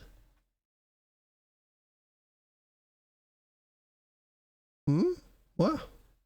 What? Oh, we'll get to it. Excuse me? Did we say the word Viking one too many times? Skull usually say can manipulate space and time. Yeah, but that's what trolls can do. Like it is not without its limits. But Trollcraft is probably the scariest one in here. In terms of power, yeah. I mean, Sundered, come on. What do you think that Doom was up to? He was manipulating space and time. Yeah. Yeah. That cave alone. Yes. In exceptional circumstances, the player characters can obtain the magic skill, for example, from a Spiritus or wand. The source of the magic provides a skill value, and one or more enchantments, curses, or trollcraft spells. When the player rolls for magic, no dice are added from any attribute. The skill cannot be raised with experience points. Magic counts as slow action. The roll can be pushed with mental conditions. Magic usually requires some form of ritual or rhyme. Yeah, you can gain magic, but only from artifacts, basically, which is also something I like. There is no class in this game that just gets magic. And the magic you get can just be a staff that calls woodland animals or something. Yep. Or a knife that can pierce the sorcery of a witch. Yes. Like, they're very specific Yes. when they go with this, and I really like that. Yes. And here's enchantments. Enchantments may include animal invasion. Animals are born with defects. Animals bolt. blindness. Christian symbols shatter. Command animal. Contact with the great beyond. Spirits and undead. Vaesen communicating through speech, screams, sense, writing, or visions. Darkness. Distorting vision. Disturbance. NPCs are haunted by horrifying visions. An earthquake. Enchanted sleep. Affects NPCs in the location. Enthrall. NPCs become mindless slaves and may be used to attack the player characters. Fog. Food or beverage is transformed or rots. Mariel. Phosphorescence on water. So specific. Muteness. PC loses the ability to speak. Nightmares. One or several player characters are plagued by nightmares. Plant invasion. Plants die. Raise the dead. Shape stone or wood. Spread disease. Storm. Terrible science. The drinking water is filled with tadpoles. NPCs belch up frogs. The ground turns marshy. These are all examples of enchantments. Curses. Curses may include deadly cold, force. The player character is struck by extreme cold, which deals 1 damage. Extra successes deal additional damage. Enthrall. A character controls the player character's actions. Extra successes deal mental damage. Victim cannot be made to hurt herself. Some characters need access to an item belonging to the player character in order to enthrall her. You either assume control of the player character for the rest of the scene, or instruct the player through notes or a secret conversation about how the character must act. Okay, I'm not going to read them all out, but fear, feast, seized by an overwhelming urge to party and indulge themselves.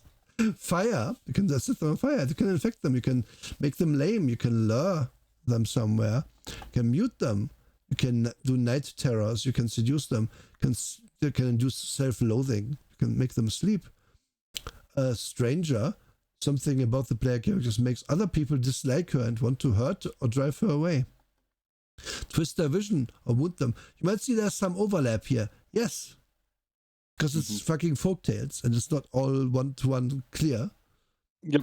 Trollcraft may include alter the age of people or things. Animal parts. You give people and parts, make people part animal. Like I am today. I am part cat, but also a cat. That means I'm more than 1.0 cat. You can animate inanimate objects. Can make them dance, can enlarge them, can mix their thoughts with other people, can obstruct them, can get past a certain point or move a certain direction. If they, like, this could be the classic, there's an invisible wall, but it could also be, you walk through the left door and end up in the same room you just left over and over until you go through another door. You can induce passion, you can shrink them, you can stop time, you can teleport, you give them a thought virus. A firm belief spreads among people as if it were true. Extra successes deal mental damage, lasts for the duration of the mystery or until creature dies. Affects all player characters. This is a funny one. You can transform people into animals. Like, these are examples, and again, they overlap a bit. But the rules are slightly different on how it works within the game. But anyway. I absolutely love it. Like, this is... So, there isn't a section like this in a Cthulhu book. Nope. And there never will be, because that's not what they're doing. Yep. This is just... No, let's go with these legends. Let's go with these myths. Let's go. And I feel like... more and more, just tabletop games have moved away from GM toolboxes in the GM section and more into focusing really hard on, well, this is how you play the game and this is how you're supposed to do it. This game, on multiple occasions, says, nah, we're not going to worry about, like, gender roles in Victorian era. So we're not going to talk about it further. Yep. That's good. In this case, this is also being prescriptive in that, well, you're going to have monsters that are magical, so they probably are going to do things like this. But of course, you don't have to do any of this. Yeah. You could be dealing with cults if you wanted to. You could do a whole Cthulhu campaign using this system and have a lot of fun doing it. Exactly. And the point the main point why this works is players can never gain these magic skills usually unless the GM gives it to them as a very specific item. So we don't need to codify each spell with specific rules. We can just do shit, make it weird, and make it scary in that way because you don't know what's going on. Like, you won't even be able to tell in some cases if it's an enchantment, a curse, or trollcraft, so you won't even know who's doing it. Like, what type of creature, at least.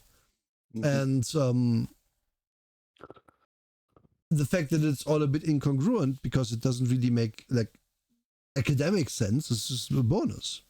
Because it shouldn't make that kind of sense. Yeah. But then they have some, like, they give you rules how you resist these if they are used at you. But as we will see once we get to stats, we will... It's not easy to resist these. So at least some of the party, if not all, are going to be affected. And then, yeah. Vaesen also don't follow the classic rules of the game in that they only have 4 stats, which is good. They have might. How powerful is the creature physically? They have body control. How good is it at evading, chasing, fleeing, and so on? They have magic. This is all to do with resisting and casting magic stuff. And they have manipulation, used for deceiving or persuading the player characters. And then they have fear, which I guess they didn't bold for some reason. That's 5 attributes. How scary the creature is. That's it. All you need. Makes it easy for the DM. Very good. It's so good. Like, having NPCs be really, really simple, very important to me these days. Right. I'm so tired of the 3rd edition brain of, no, we need to give this null 12 levels in fighter. Fuck that. I'm just done with it. Yes. And then they explain how you might be able to banish them, that they might you have to learn secrets about them.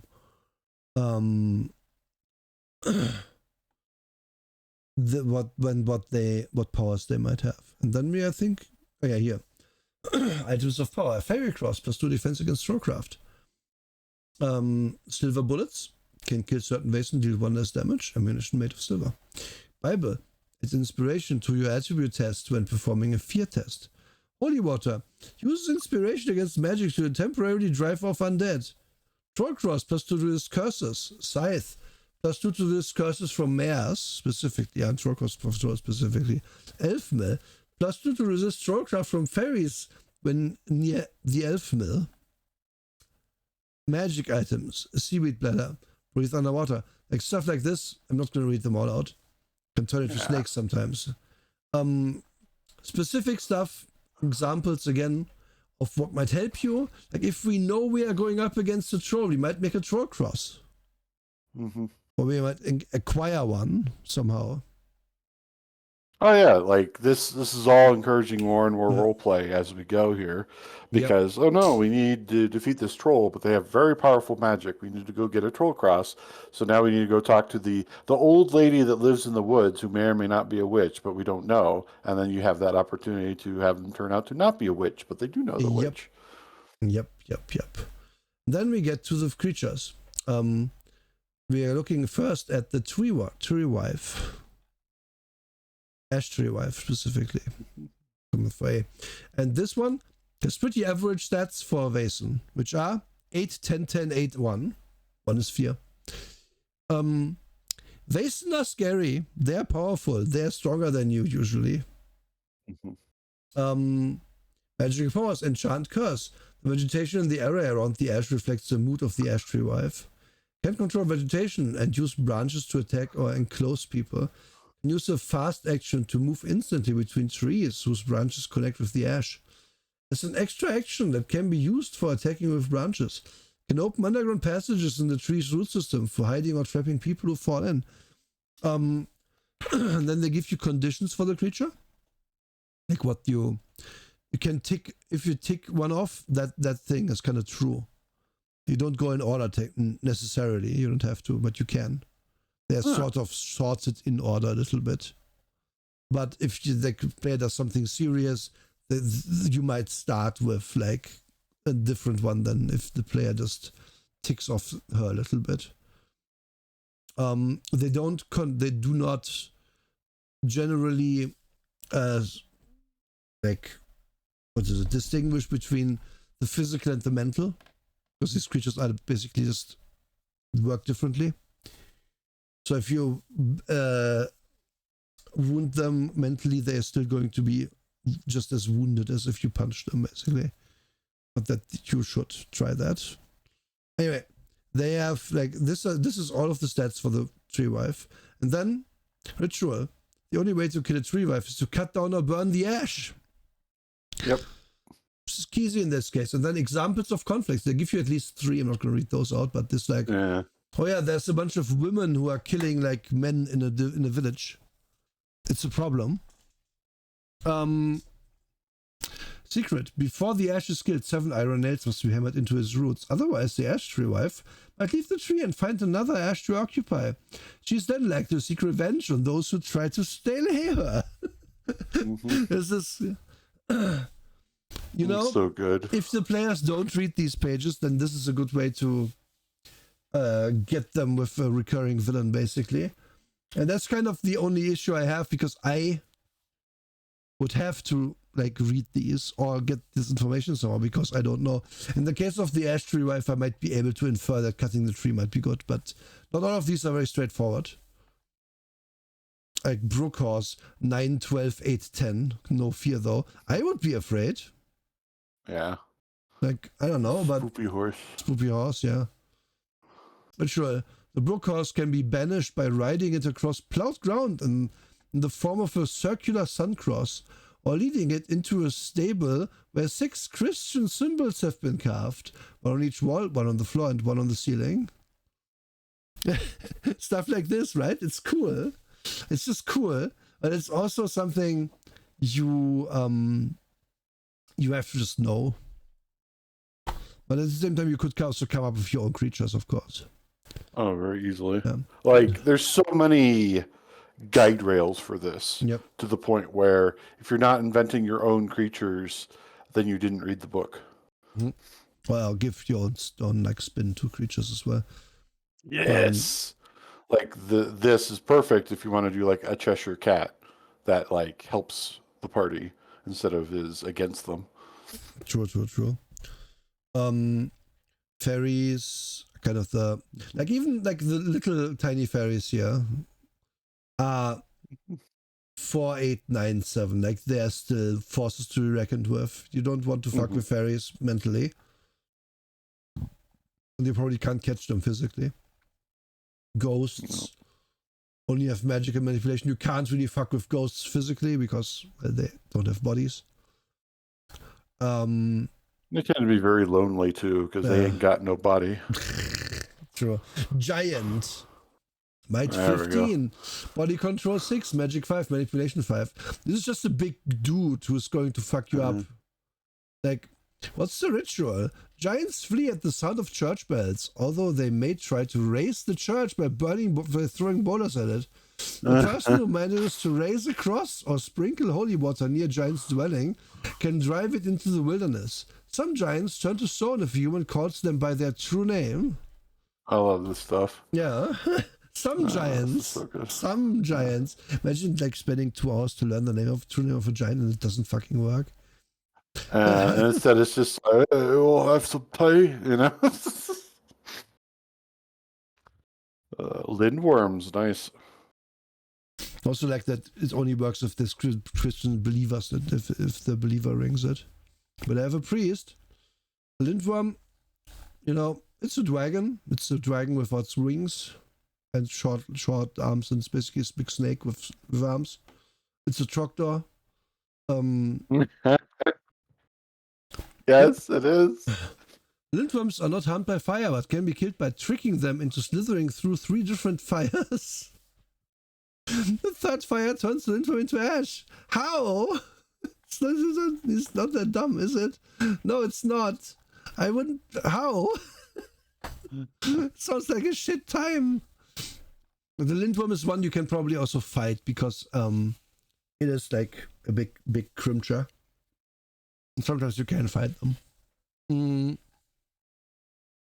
A mare, which is this is the ghost of a child. Mhm. Oh, no, it's not. It's not actually. It's different. Yeah, they're the women who Yeah. shapeshift and do nightmarish horrors. Yeah. Oh yeah. It was a slightly different name. Here's the mermaid, which we are going to look at in full. The mermaid rules over the sea and the waves and all the creatures of the deep. She is said to have a fish tail instead of legs, a hollow fish scaled back, and gills. Some insist that there are many mermaids and even mermen. Seafarers would be wise to give her offerings. She may repay such acts with favorable winds and a huge catch of fish, or punish those who fail to give her what she wants by sending storms or placing icebergs in their path. The mermaid lives in a place at the bottom of the sea, along with her serving spirits, the humans under her spell, and her sea children, often a mix of humans and Vaesen. From time to time, a fisherman might catch a sea child in its net and raise it as his own. Sea children never stop longing for the sea and often grow up to become excellent swimmers and fishermen. 7888 Fear 1. Not overwhelmingly in stats, but obviously you have to fight it in the water, which is a problem. They have enchant, curse, and trollcraft. Oh yeah, we didn't go over this, but a lot of these creatures have all three of these. Yeah, they have all three. Yeah. Then they have always some specific things like enchanting song, magic plus 2 word singing, sort of affect those who cover their ears. While in the water, she may draw 2 initiative cards and act twice per round. Fish scales protection 4. Monster can summon monsters from the depth of the sea. They can sink ships and pull people into the water to be devoured. The monsters have their own initiative and their own actions. Might 14, body control 10. She can summon giants, basically. Yeah, basically. Can transform. Giant monsters. Yeah, can transform into any marine creature. A ritual, mermaids dread metal. Those under her spell can regain control of themselves if their bare skin touches steel. The mermaid will leave her vessel alone if the seafarers throw offerings into the water. Once she becomes enamored with a human, she will not stop pursuing her love interest unless he gets married in the church and wears a ring on his finger. Oh no. I love it. I love it. It's so good. Like, all of these monsters are like this, and they are all cool. Myling is the one I was thinking about. This is the ghost of a child.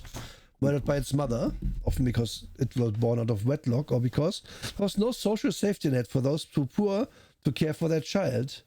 19th century, infanticide is punishable by death, and the Myling often wants to see its mother punished. Ritual. The Myling finds peace when its mother is sentenced to death for murder, or when the crime is otherwise solved and justice has been served. A spirit can also be put to rest by finding its body, burying it on consecrated ground, and giving it someone else's name. The person who gives up her name must then be renamed. If she keeps using her own name, the Myling will come to haunt her.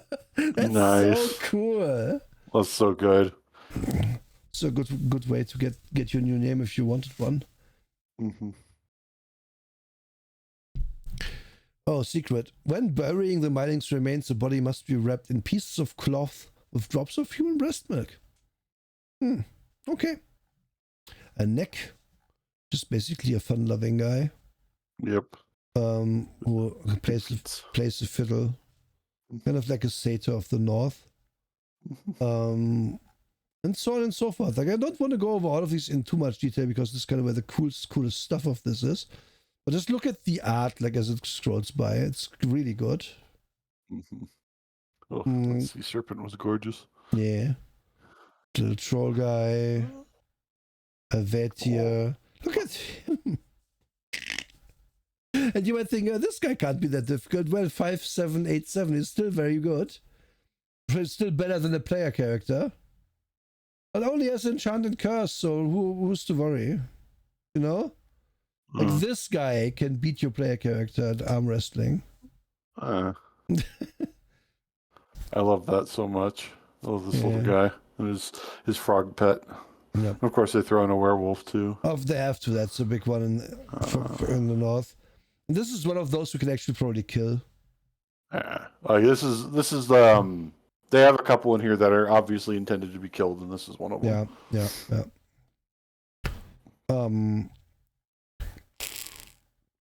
Will-o'-the-wisp, another ghost creature which doesn't have a body. Nice.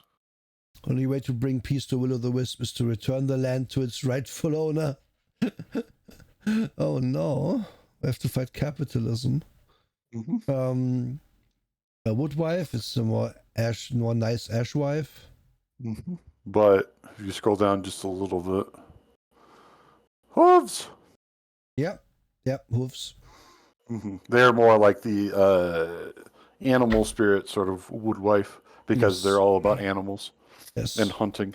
Yes. And then we have NPC stats, which are very simple. Yeah, super simple, and having a quick little table like this really helps out DMs. If you're like, okay, so you guys decided to divert and go to this new village and rolls dice. There's a blacksmith, there's a church, Yep. There's a couple of cops because they were investigating a kidnapping here recently, and a local doctor took up shop. So then immediately you have stats for all those characters. Yeah. And more importantly too, like after like 2 sessions, you won't even be needing them. You will remember, okay, soldier has good physique and good range. Exactly. Soldier has 6, 7, 8 dice for combat and not as many for other things. Police officer has less dice for that, but also more rounded. Stuff like that. Like basically how many dice these people are supposed to have. So you don't have to have stats at all very quickly. Very quickly, which is the advantage of the system like this. And then I always make the assumption everybody is either drunk or super tired when they're playing these games. So any aids for somebody who's drunk or tired is always +1 for me. Also important, they do list physical and mental here. These are the number of conditions these can suffer before they are out of the fight. Yeah. Meaning, depending on what takes them out, is either they get too injured, they get mentally broken and flee, or stuff like something happens, you know? Not necessarily death, but they're just out. Like if you have to fight a journalist, then better punch them than to talk them out of something. Stuff like that. A little list of traits for NPCs, which is nice.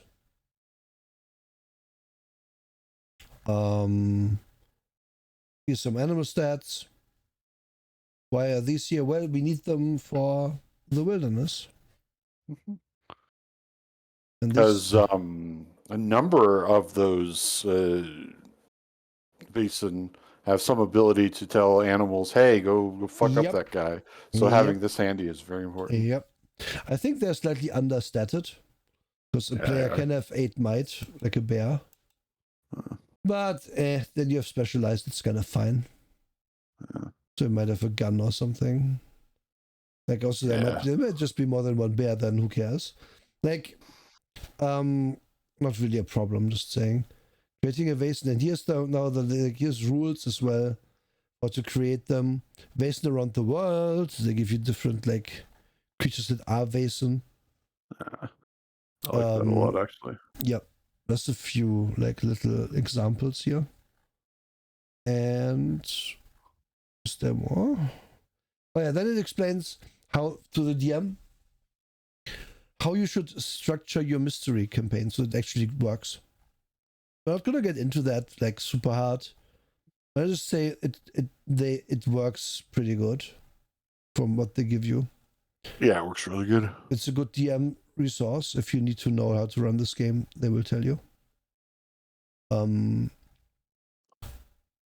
It goes into like you should have more clues than unnecessary because stuff always gets missed and so on and so forth.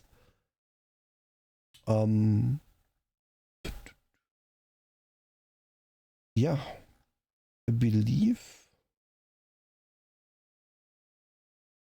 There's like ways, like basically also kinds of adventures, like the invitation. Oh, we invite you to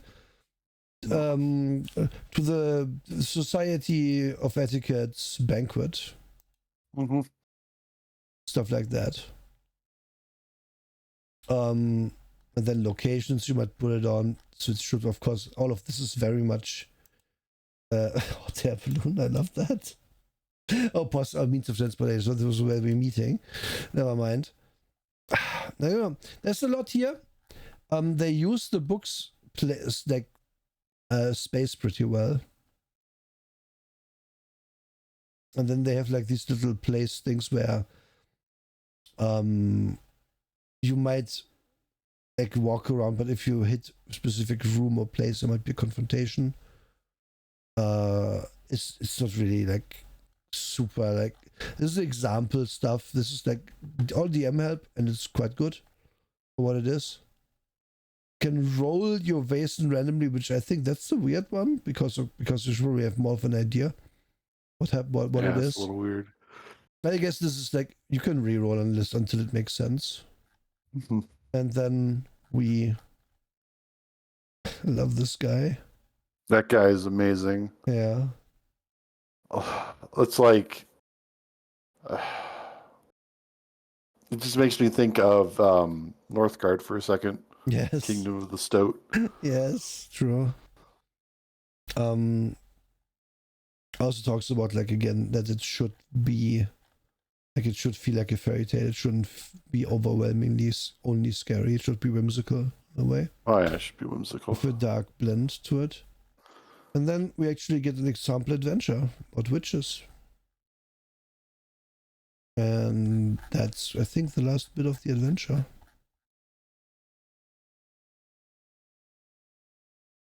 And handouts for the adventure, background tables. Did I forget anything?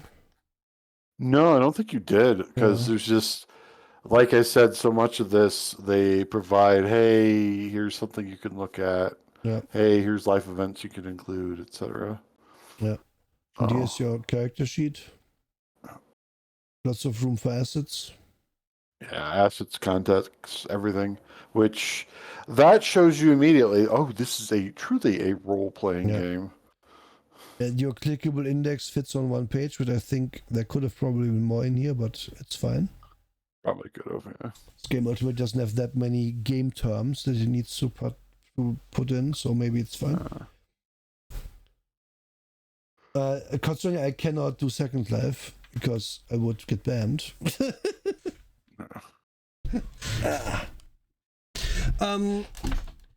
Yeah, that's Vaesen. I think it's only a 2-hour show today because we're done. No, not really. Are we done? I want to put this game. I guess this also. I think is this Kickstarter? Probably it's Kickstarter, right? Yeah, it is. Yes. Yes. It is. Lots of books these days are Kickstarted. This one, in my opinion, big winner in that regard. Like good thing that this got made. I like it. It just does a lot of things right. Because let's just say I want to make a Cthulhu character, right? Let's go back to this thing. How many pages of character creation are in this book? Way too many, honestly. Creating investigators. So it's from 28 to 51. And that's not all you need, because you will also need to look at least at personal belongings and stuff like that. And there's a lot of that in Cthulhu games. So. Yes. Am I even simple occupation? Yeah. And also, if you want to be even more pedantic about it, the skill list, it goes on for almost 30 pages. I don't need 30 pages of skills. I just don't. Realistically, we go from 28 to 80 if you're new to it. You do this, you follow their weird dice mechanics for rolling 3d6 or 2d6 plus 6 or whatever. And Standard, you did suggest this game, that is true. A long time ago, actually, and back then we said we would get to it, and now we have. Yay! But again, I go in here and I fill out your whole ass character sheet over the course of probably a whole evening. in Vaesen, I can be playing in like an hour for 5 people. Because what do? You pick your archetype. You pick a very few things. Like you assign 25 points of skills and attributes. You pick 3 more things. You pick 3 more other things, and you're done. Yeah, that's it. Like you play page 17 to 37 with the archetypes taking half of that. And then the skills, okay, if you need them explained, that's 10 more pages. But you will only need to, like, you don't need to have them explained for the most part. Like, it's just so much quicker, and you lose nothing. Nothing. Yeah, you really don't. Another point of order here. The skill section also includes how you do skill tests. This is actually rare for games. Oh, yeah. Most games go, no, we're going to put that in the conflict section. No, we're going to put that at the start of the book. No, we're going to put it somewhere else. Here, instead, no, they're going into great detail here, first and foremost, which maybe more systems should do that. I don't know. Because then when you turn around, you look at it, at the skills, you're always going to be looking for, but wait.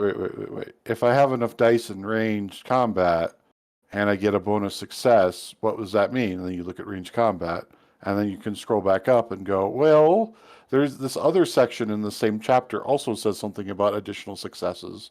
Can I give that extra success to a friend DM? Yeah. Even though I don't have an ability to do that, does that? And then the DM can go from there. Like there's things like that are good about organization in this too. So true. That other games have not done. Yeah. Also, like kind of things like this where you can do a mental damage via an attack, force attack, by basically humiliating people, and like there's just a lot. Like they allow you to do a lot of things, and they imply that you can do a lot more, and they do it right because many games say, "Oh, you can do whatever you want," and then are silent on how you're supposed to do that.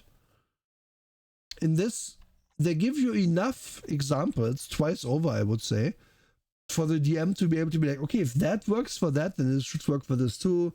Or if this and this is fine, then this idea that player said is also fine. So we can say yes to it. But that idea that the other player put forward isn't fine, it's too powerful. But I can think of a way to make it less powerful so we can play it. And then you have a game. Because again, like stuff like Blades in the Dark that leaves it mostly like up to you. And then it's also like, oh yeah, you might have a sucking chest wound as a condition. Oh, you mean I'm dead? No, we don't know. Oh, lol. Yeah. Don't die or the bell's toll, and then everyone knows where your party is for some reason. It's just, it's pain. Again, this gives you enough stuff to really sink your teeth into and to really run with. And the game is forgiving enough in how it like does damage and how it does conditions that yes, you will be inconvenienced by the system, but unless you are doing the wrong approach to the adventure, like unless you're like completely like trying to fight the giant with your sword or something, probably not going to die outright. You're probably going to come out of the adventure like a scarred person, and then you can think about, okay, how does this change my character? Do I learn a lesson or not? And if so, what lesson is it?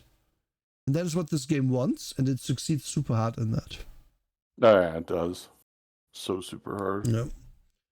And last but not least, it's important that you aren't playing or aren't supposed to play these, I don't know, 16-year-old anime boys.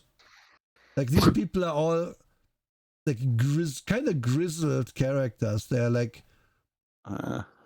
so far the youngest is the occultist, easily. Well, the vagabond. Yeah, so far I said so far. The vagabond's clearly, yeah. The writer is also pretty young, probably. Mm-hmm. Like, yeah, but even then with the occultist and the vagabond both, they both look like they've seen some shit. Yeah. Like that is not the smile of a kid who's just oh, just some hijinks. No, he's gonna fucking rob you and then get Yeah. away on his train or whatever. Yep. Yep. Yep. Yep. Yep. And the it just fits well because Cthulhu will be like, yeah, you can be an actor, and then is silent how we are supposed to get the actor, the mafia guy, the Second World War veteran, and the medical doctor into the same fucking adventure after. And then it leaves it to the player to the DM to always come up with a reason why these people do things together. Mm-hmm. While this game is like, well, you have the secret society and you had your prior trauma, which makes you go there. Like your previous life, if you're an actor before, you have left that life behind to pursue this because you think it's more important. Stuff like that. It's just, yeah, it just works. Good game. Like, and I couldn't tell you exactly how I arrive at these things apart from what I've already said. But it's also certainly the voice in the book that helps, because the voice in the book isn't like a certain voice I hate in other books that we have talked about. Yeah, and that's actually really important. More and more, we should honestly talk about it more in the future, but we already do. It's just the fact that, like, there's the Pondsmith voice. I'll use it as the best example. And so many of these voices are talking down to me. Yep. As they're trying to explain the rules or the setting or something. This book has the voice I want, which is earnestly trying to get you into this. Yeah. Treating you like an equal while explaining what it wants from you. That is how these books should be written, because that is how people engage with something. Also, yeah, Sander makes a good point. We arrived, so Sander, Drake, and I watched a video about the Walking Dead system, which is based on the same basic rule set as this. But it falls flat on its face and dies immediately because it's Walking Dead. I couldn't really explain it better, because what do you do in Walking Dead? Well, you fight walkers. Mm-hmm. And why is this a problem immediately? Well, in this I can have interesting adventures and have to like bury a child and give it my name, while in the other one I shoot a zombie in the face a bunch. A bunch, and that is the extent of my character as a result. You're not really expressing a character in those situations. Yeah. That's why, like, it's so easy to descend into the rabbit hole of what am I doing here and why is it a thing with so many games. And the best thing to do with all of these kinds of games is it's just so simple. Make it something that you want to do. Make things that want to have happen. In the case of The Walking Dead, you probably could have just done like wow, my brain is escaping me for a second. The cowboy game. I can't remember the name of it suddenly. Boot Hill? The really old cowboy game. Boot Hill. Yeah, Boot Hill. You could have just done Boot Hill with that. Yeah. Because that's all it is. That's the amount of depth that you're asking for from us. Yep. Not only from like the gameplay, but also like the characterizations. Yeah, which is why movie tie-in games usually not very good, because they're usually very limited in what they allow you to do. And zombie games especially have a very short shelf life, because it does get boring. Because what do you do in a zombie game? Well, you find shelter and you find a way to survive. Once you have that, what's the conflict? Other people. Okay, fine. But also, then, I don't want to play that 20 times in a row. I don't want to play a long campaign of that, because it's not that interesting. Like, so as far as backdrops go for conflicts with other people, I'll just compare it directly to this. I could make this easy mode and compare it to Vampire, but I'm not going to do that.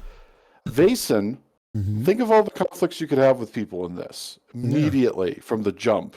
You could run into cultists who are just like, no, we're total anarchist Luddites because we have angered the giants. Yeah. by just allowing the steam engine to proliferate. Like you could have that very easily, bam, Mm-hmm. instant conflict, but also feels like something that's outside your window. Yeah. Um, Whereas The Walking Dead, there's so many of those conflicts that feel so contrived Yeah. because it winds up coming down to, oh no, I'm fighting with Doris over a can of beans at the Walmart. Yes. I don't want to play that game. That's No, not interesting. I don't either. Like, imagine this being like, oh, we have to go to this island. There's what sounds like a leprechaun there. And then you just meet a mermaid on the way, and you have to solve the mermaid's problem, or she won't let you boat leave. That's already two way cooler adventures Yeah. than what Walking Dead would give you, or indeed the Blades in the Dark, Because which that's another important thing is that Blaze in the Dark has a cool setting, but yeah, we're not allowed to live in it. Blades in the Dark actively hides its setting from you by Mhm. putting it in the back of the book and telling you, no, you can't leave the city. Yeah. Like everything you do is in the city, so stay in the city. And I'm like, but this city sucks. Just take the And train and leave. it gets even worse when you look at the little mini expansion book for the deluxe edition of Blades in the Dark, where they explain the Arabian Nights version of it. And that city's really cool, but of course they don't want you to indulge in it overly much. I just hate it. Sigh. Yeah, no. Like if you want a simple system for horror, very hard to not recommend recommend this and play this. It is just it's the gold standard for horror games in my opinion that we have covered easily. Uh, um, just like keep in mind also that both of us are not much for the typical Cthulhu-esque horror game. Nope. Like it's not our first pick. But at the same time, if somebody told me, "Yeah, let's play Vaesen," I'd say yes. Yeah, Why not? Let's I do it. would You know. totally play. I wouldn't DM Vaesen, but I would play Vaesen. Sure. Eh, I wouldn't it'd make DM it only because I don't really feel like super comfy doing horror. I very rarely want to run a horror game. mhm. Mm. I do enjoy running horror, but at the same time, the horror that I do, and you put this so perfectly, I think it was last night, Mm. the darkness is just beneath rather Yeah. than it being oh God, it's oppressive and omnipresent, and there's this fog that's murdering everybody, and no, that's too much. Yeah. Yeah. But then, And this is good for that. yeah, So. this has tight mechanics, cool creatures. It gives you ways to make more creatures. And since it is fast and loose with its creature rules, but also like just tight enough in what matters, it tells you exactly how to represent all of these weird powers that we have in the creatures that are in folklore. And just works well. Mm-hmm. And you can make up all sorts of stories. There could be a story about like some Vaesen being in a factory and breaking machines because they hate them, and then you have to make them understand that the machines can help them with their work if they know how to learn them, and then teach them machinery skills or something like Yep. that. Yeah, and yes, obviously the art is amazing. Like this artist, let me look at the Knocked name it out of again. the park. Here, Johan Egerkrans is fucking awesome. Like, and here's another thing. You notice that they put their name above the lead game designer. yeah, Which yes, when do books do that? Like yeah, this is one of those things where I'm actually kind of like, good, you know? Put him first. yeah. I assume actually they approached him like this art book existed anyway, and then they approached him about doing this game, and they was like, yeah, sure, just put like just want my art in there, cool, yeah, let's do it. And yeah, it helps this book, definitely helps this book a lot that this is one consistent artist's voice, because you probably wouldn't find, like, you can find a lot of pictures of werewolves and stuff, But you wouldn't find very many pictures of some of the other creatures in here that is consistent with everything. No, And definitely wouldn't. yeah, just for the art, this book is almost already worth it. This fucking dog. God. His family. It's also like weirdly, like the only people who don't have like wrinkles are the children this person draws or the Vaesen, because Vaesen are ageless, especially fairies and stuff, which is also very perfect. This like the stylistic choices are strong, you can tell. Person really knows their craft. Yeah, definitely recommend it. High recommend, hard recommend. So, Jake. Yeah. Yes. Please.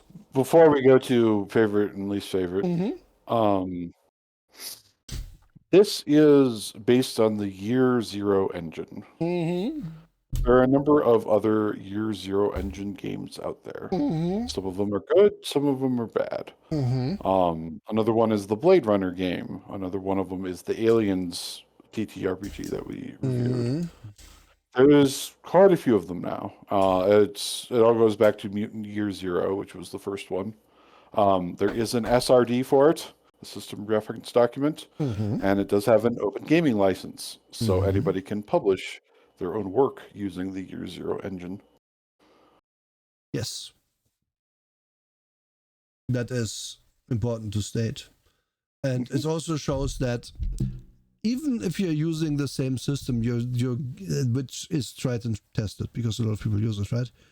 For a simple system, Year Zero is on as an engine is good, but people still fall flat on their faces sometimes doing a Year Zero game.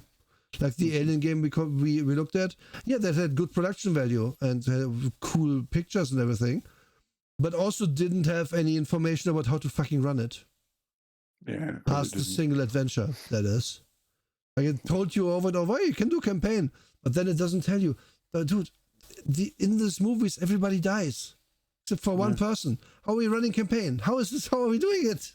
Yeah, how are we doing this without going absolutely crazy? And the game's like, and that's not great. But in this, they give you like they tack on these a bunch of rules that really work well with it. Like they did their homework as well. Yep. It didn't just copy paste the Year Zero engine into their book and we're like, yeah, I can do horror now, lol. Definitely not. Like there's a lot of thought went into this, and it's often harder to design a simple system well than designing just a complex system. Oh yeah. Yeah, and they knocked it out the park in my opinion. Oh yeah, we have seen multiple Kickstarters for multiple attempts at things like this, and some of them go very poorly because they don't have a consistent direction. This started with a consistent direction at the outset. Yeah, that's why people play it. People like it. You know, like. Let's be real. If you showed me like 5 pictures of this artist, like, would you want to play a game in this setting? I would be like, yes. Yeah. Like you could take any 5 pictures in this book, and I'd be like, hell yeah, that looks cool. I might not yet know that it's about like supernatural creatures, but I could certainly tell that something is up. I will say also they did do a Kickstarter. It was funded in 13 minutes. They originally said they need $10,000. It was 100,000 Swedish krona, which is $10,000 roughly. They made $270,000.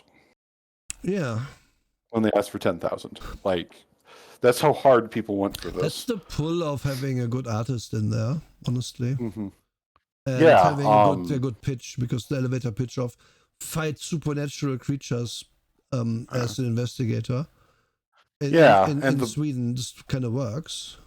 And the book was mostly done too by the time they put it up. Like, just counting. Oh goodness, they have like maybe 16 pieces of art just on the front page. Which if you only have one piece of art, maybe don't do it. Yeah, if you want to talk Kickstarter stuff, yeah, you need you really need to lead with like some strong visuals, and then also with your like what's the plan, what's the pedigree, what are we doing here? Yeah, show some meat, as they say. Yeah. Because like you could think of it almost like I hate to refer to this show, but here we go. That horrible show Shark Tank, except it's everybody that you're asking to be your investor, Yeah. not these 3 to 5 rich idiots who say the most ridiculous shit in response to you. And putting your best foot forward on Kickstarter, there's been a lot of successful ones and a lot of unsuccessful ones, and this was one that was successful, very successful. Oh yeah, they had the map up Mm, on the Kickstarter too from the start, which is just like golf clap, please, yes, do that. It's so good, so yep. necessary. Yep. Like this map is just very It's cool. gorgeous, so gorgeous. I love it. It's just. Mwah. Second edition would do well to add a vampire cat creature and a goat standing on a hind leg creature, if only for the art. Hell yeah, I'm for it.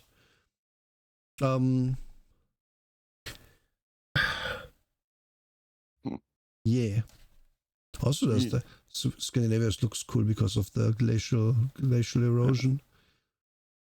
Yeah, it really does. Like a lot of people don't take the time to look at maps like this, and there's just so much history, just even in the geology, let alone the people. Yeah. But okay, I figured you were going to ask favorite, least favorite. Indeed, that's what I was gonna do. Yes. All right. What's your favorite? I I could say art, but I'm not going to go with that because that's the easy first one. I will say I love the large number of tables and the large number of, hey, here's an idea. You always get. And these are Yeah. idea generating tables rather than required for determining if your gun shot hit them in the left pinky. Yes. Yes. Very good. Very good. Very good for if you're like exhausted, if you're tired, if you're like, this game is meant for 15 minutes. Let's get going. My favorite, for it. my favorite thing, apart from the art, which we both also said is our favorite thing, Yeah. is that my character in this will be competent in stuff I want them to be competent in.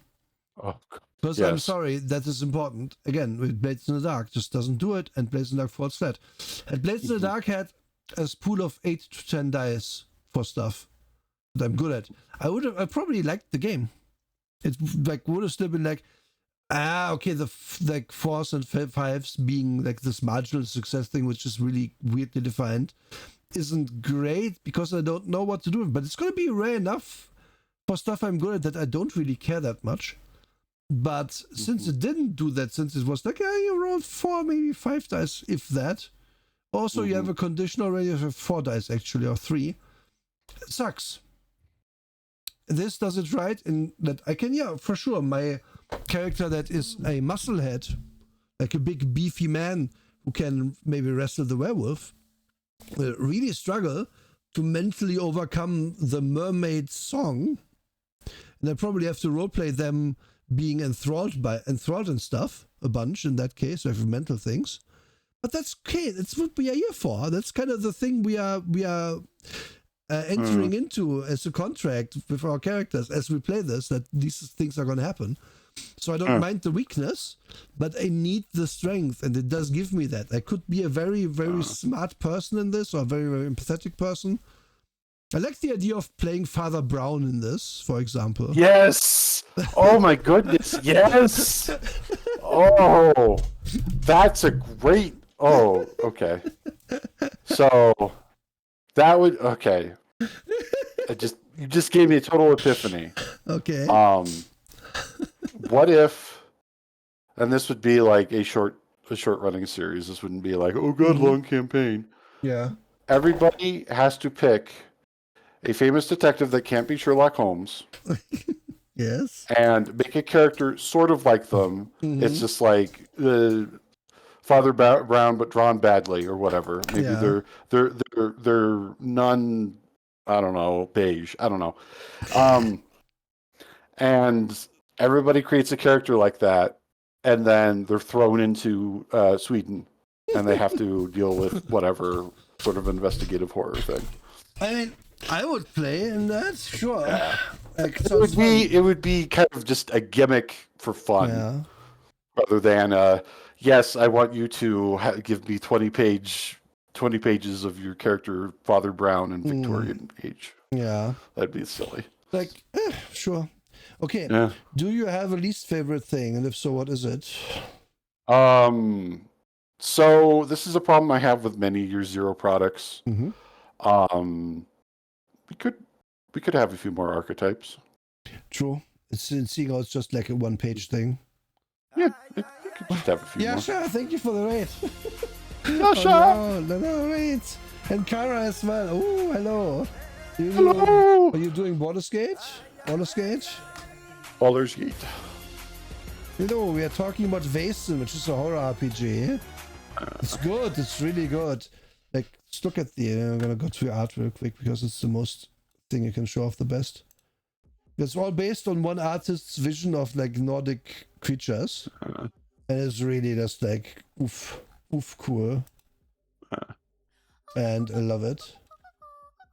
Doing Stardew on Friday, right? I hope you had a good time. Oh, that's right. Yeah. My butt hurts, so I can't stay, but I love you. Thank you, Kara. I hope you get... Oh, it's great to see you, Car. Yeah, there's a clip in the way. Is there a big naked booba lady in this clip, Yasha? Okay. Art. Here, art. This time for real. And more art here. Like, it's just nice. And then here, this one is super evocative, and the book is just full of that. Not classy fever. You left the clip up. Yes, Scandinavian Mystery Horror. You're correct about not. Yeah, but we just reviewed it. It gets our stamp of approval. It's really good. It's simple. It's well done. Play this game. It's also very available. Blah blah blah. And yeah, my least favorite thing, if I had to name one, I talked about like the issue is that I would need to be told a lot of the time what to do. Like it wouldn't 100% feel like I came up with the solution that this is a troll. So I know how to deal with a troll. I would have to look into the book to read up how to deal with the troll. Which is a problem that would be solved over time playing this. Oh yeah. Well, exactly. I would clearly have it at the start, right? It's not a huge deal because I imagine the DM is going to like not just take the book troll 1-to-1. It's going to alter things and give maybe this troll is a little bit different, stuff like that. But still, it is a concern that I have had reading this, but it wouldn't keep me from playing because it's still interesting. Yeah. Unlike games we have mentioned a bunch and shall not do so again.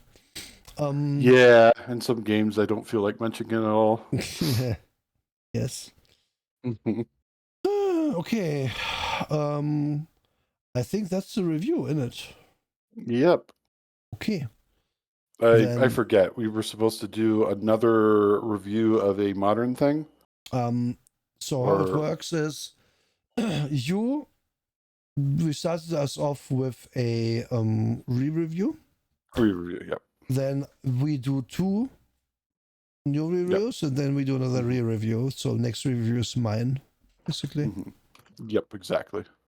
So we look at what I have in my I little list. recently looked at my list, by the way. Some of the stuff like is actually still in the playlist. It's on my channel because we did some earlier episodes, not on only on my channel. Like we started switching later on.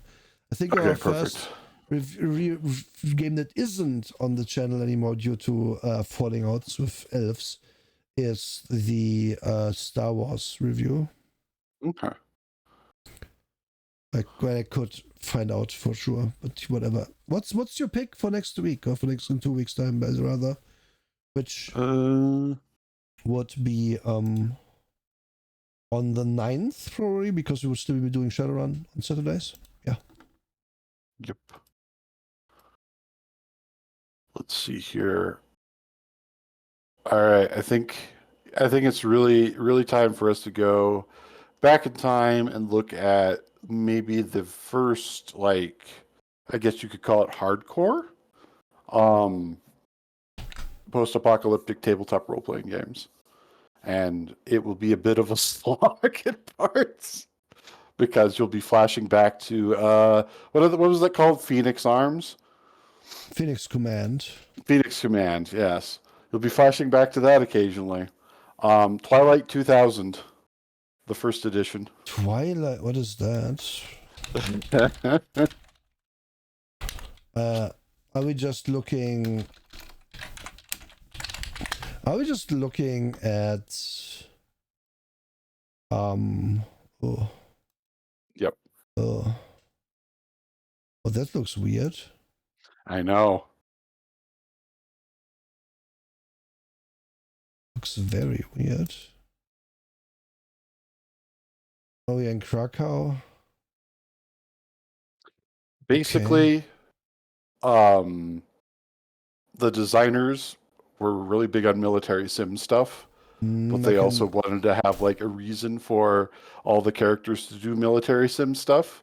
So they were like, let's have an apocalypse. Okay.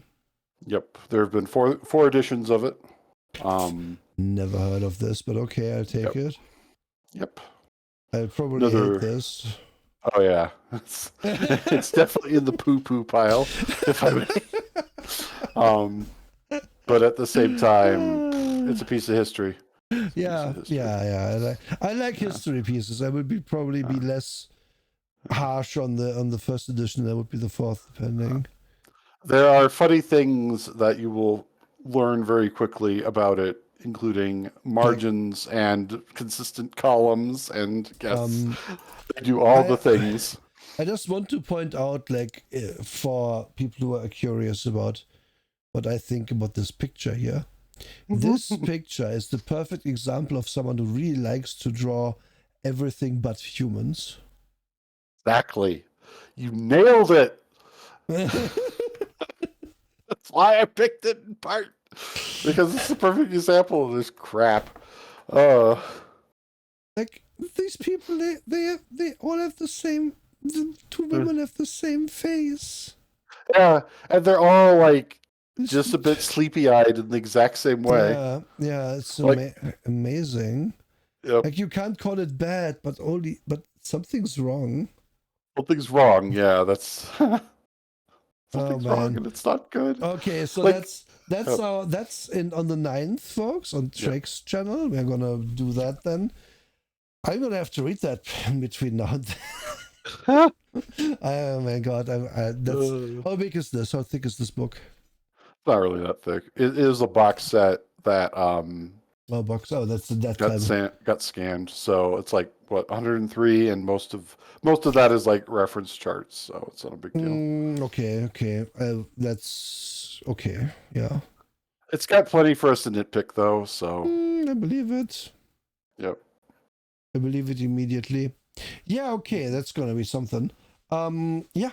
And that's gonna be the show. Thank you everybody for hanging out, for watching, for commenting.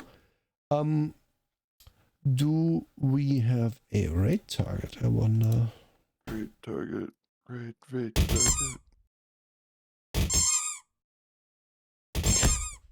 So turn the back on. Basically, you are correct, Sunder. That is what it is. It's very much an 80s game that goes, yes, but what if Cold War went hot? Then nobody would be alive because of exactly. We're playing the game. Nobody would be alive. Okay, we're raiding Toby, I think, unless you have. No, I don't have an alternative. Target. Yeah, no, I'm looking. There's a bunch of people on, and it's like, who do we choose? Yeah, Toby's the way to go. I haven't raided Toby in a while. Yeah, let's raid Toby. Well, thank you for stopping by, Hextron. Yeah. Thank you, everybody, for stopping by. See you all on... Okay, I still don't know if I have Gorilla Stream on Sunday. If it is, it's going to be more Pal World. Yep. But I think it's next week. But I'm not sure yet. Either I'm on Sunday or I'm on Monday for Nyanblad and for Stream Before with Waggles, I think. Yep. What about you? Monday Neon Blood. If I wind up doing something Saturday, it will be because you or Sundred said I'm not that tired. Well, Mm, otherwise I probably won't be doing anything Saturday. yeah. I have writing to catch up on. So. I believe we might be. Elle said we might be doing our Pal World game of L, which is off stream Oh yeah, perfect. For the time slot. Because spoken, if you Perfect. hadn't heard, tomorrow is no Shadowrun. I put it on my schedule, but I didn't know that people had plans, so we have to resume it next week. We will. And yeah, last thing to say is I've got a bunch of art that recently dropped, which I will start putting on Twitter over the next few weeks, days, whatever. Look forward to a lot of it. It's great. It just happened to all fall together that it's all done now. Oh yeah. Yeah. Anyway, Everybody getting stuff done post holiday. Yeah. yes. 2, 1. Bye bye. Bye. And off.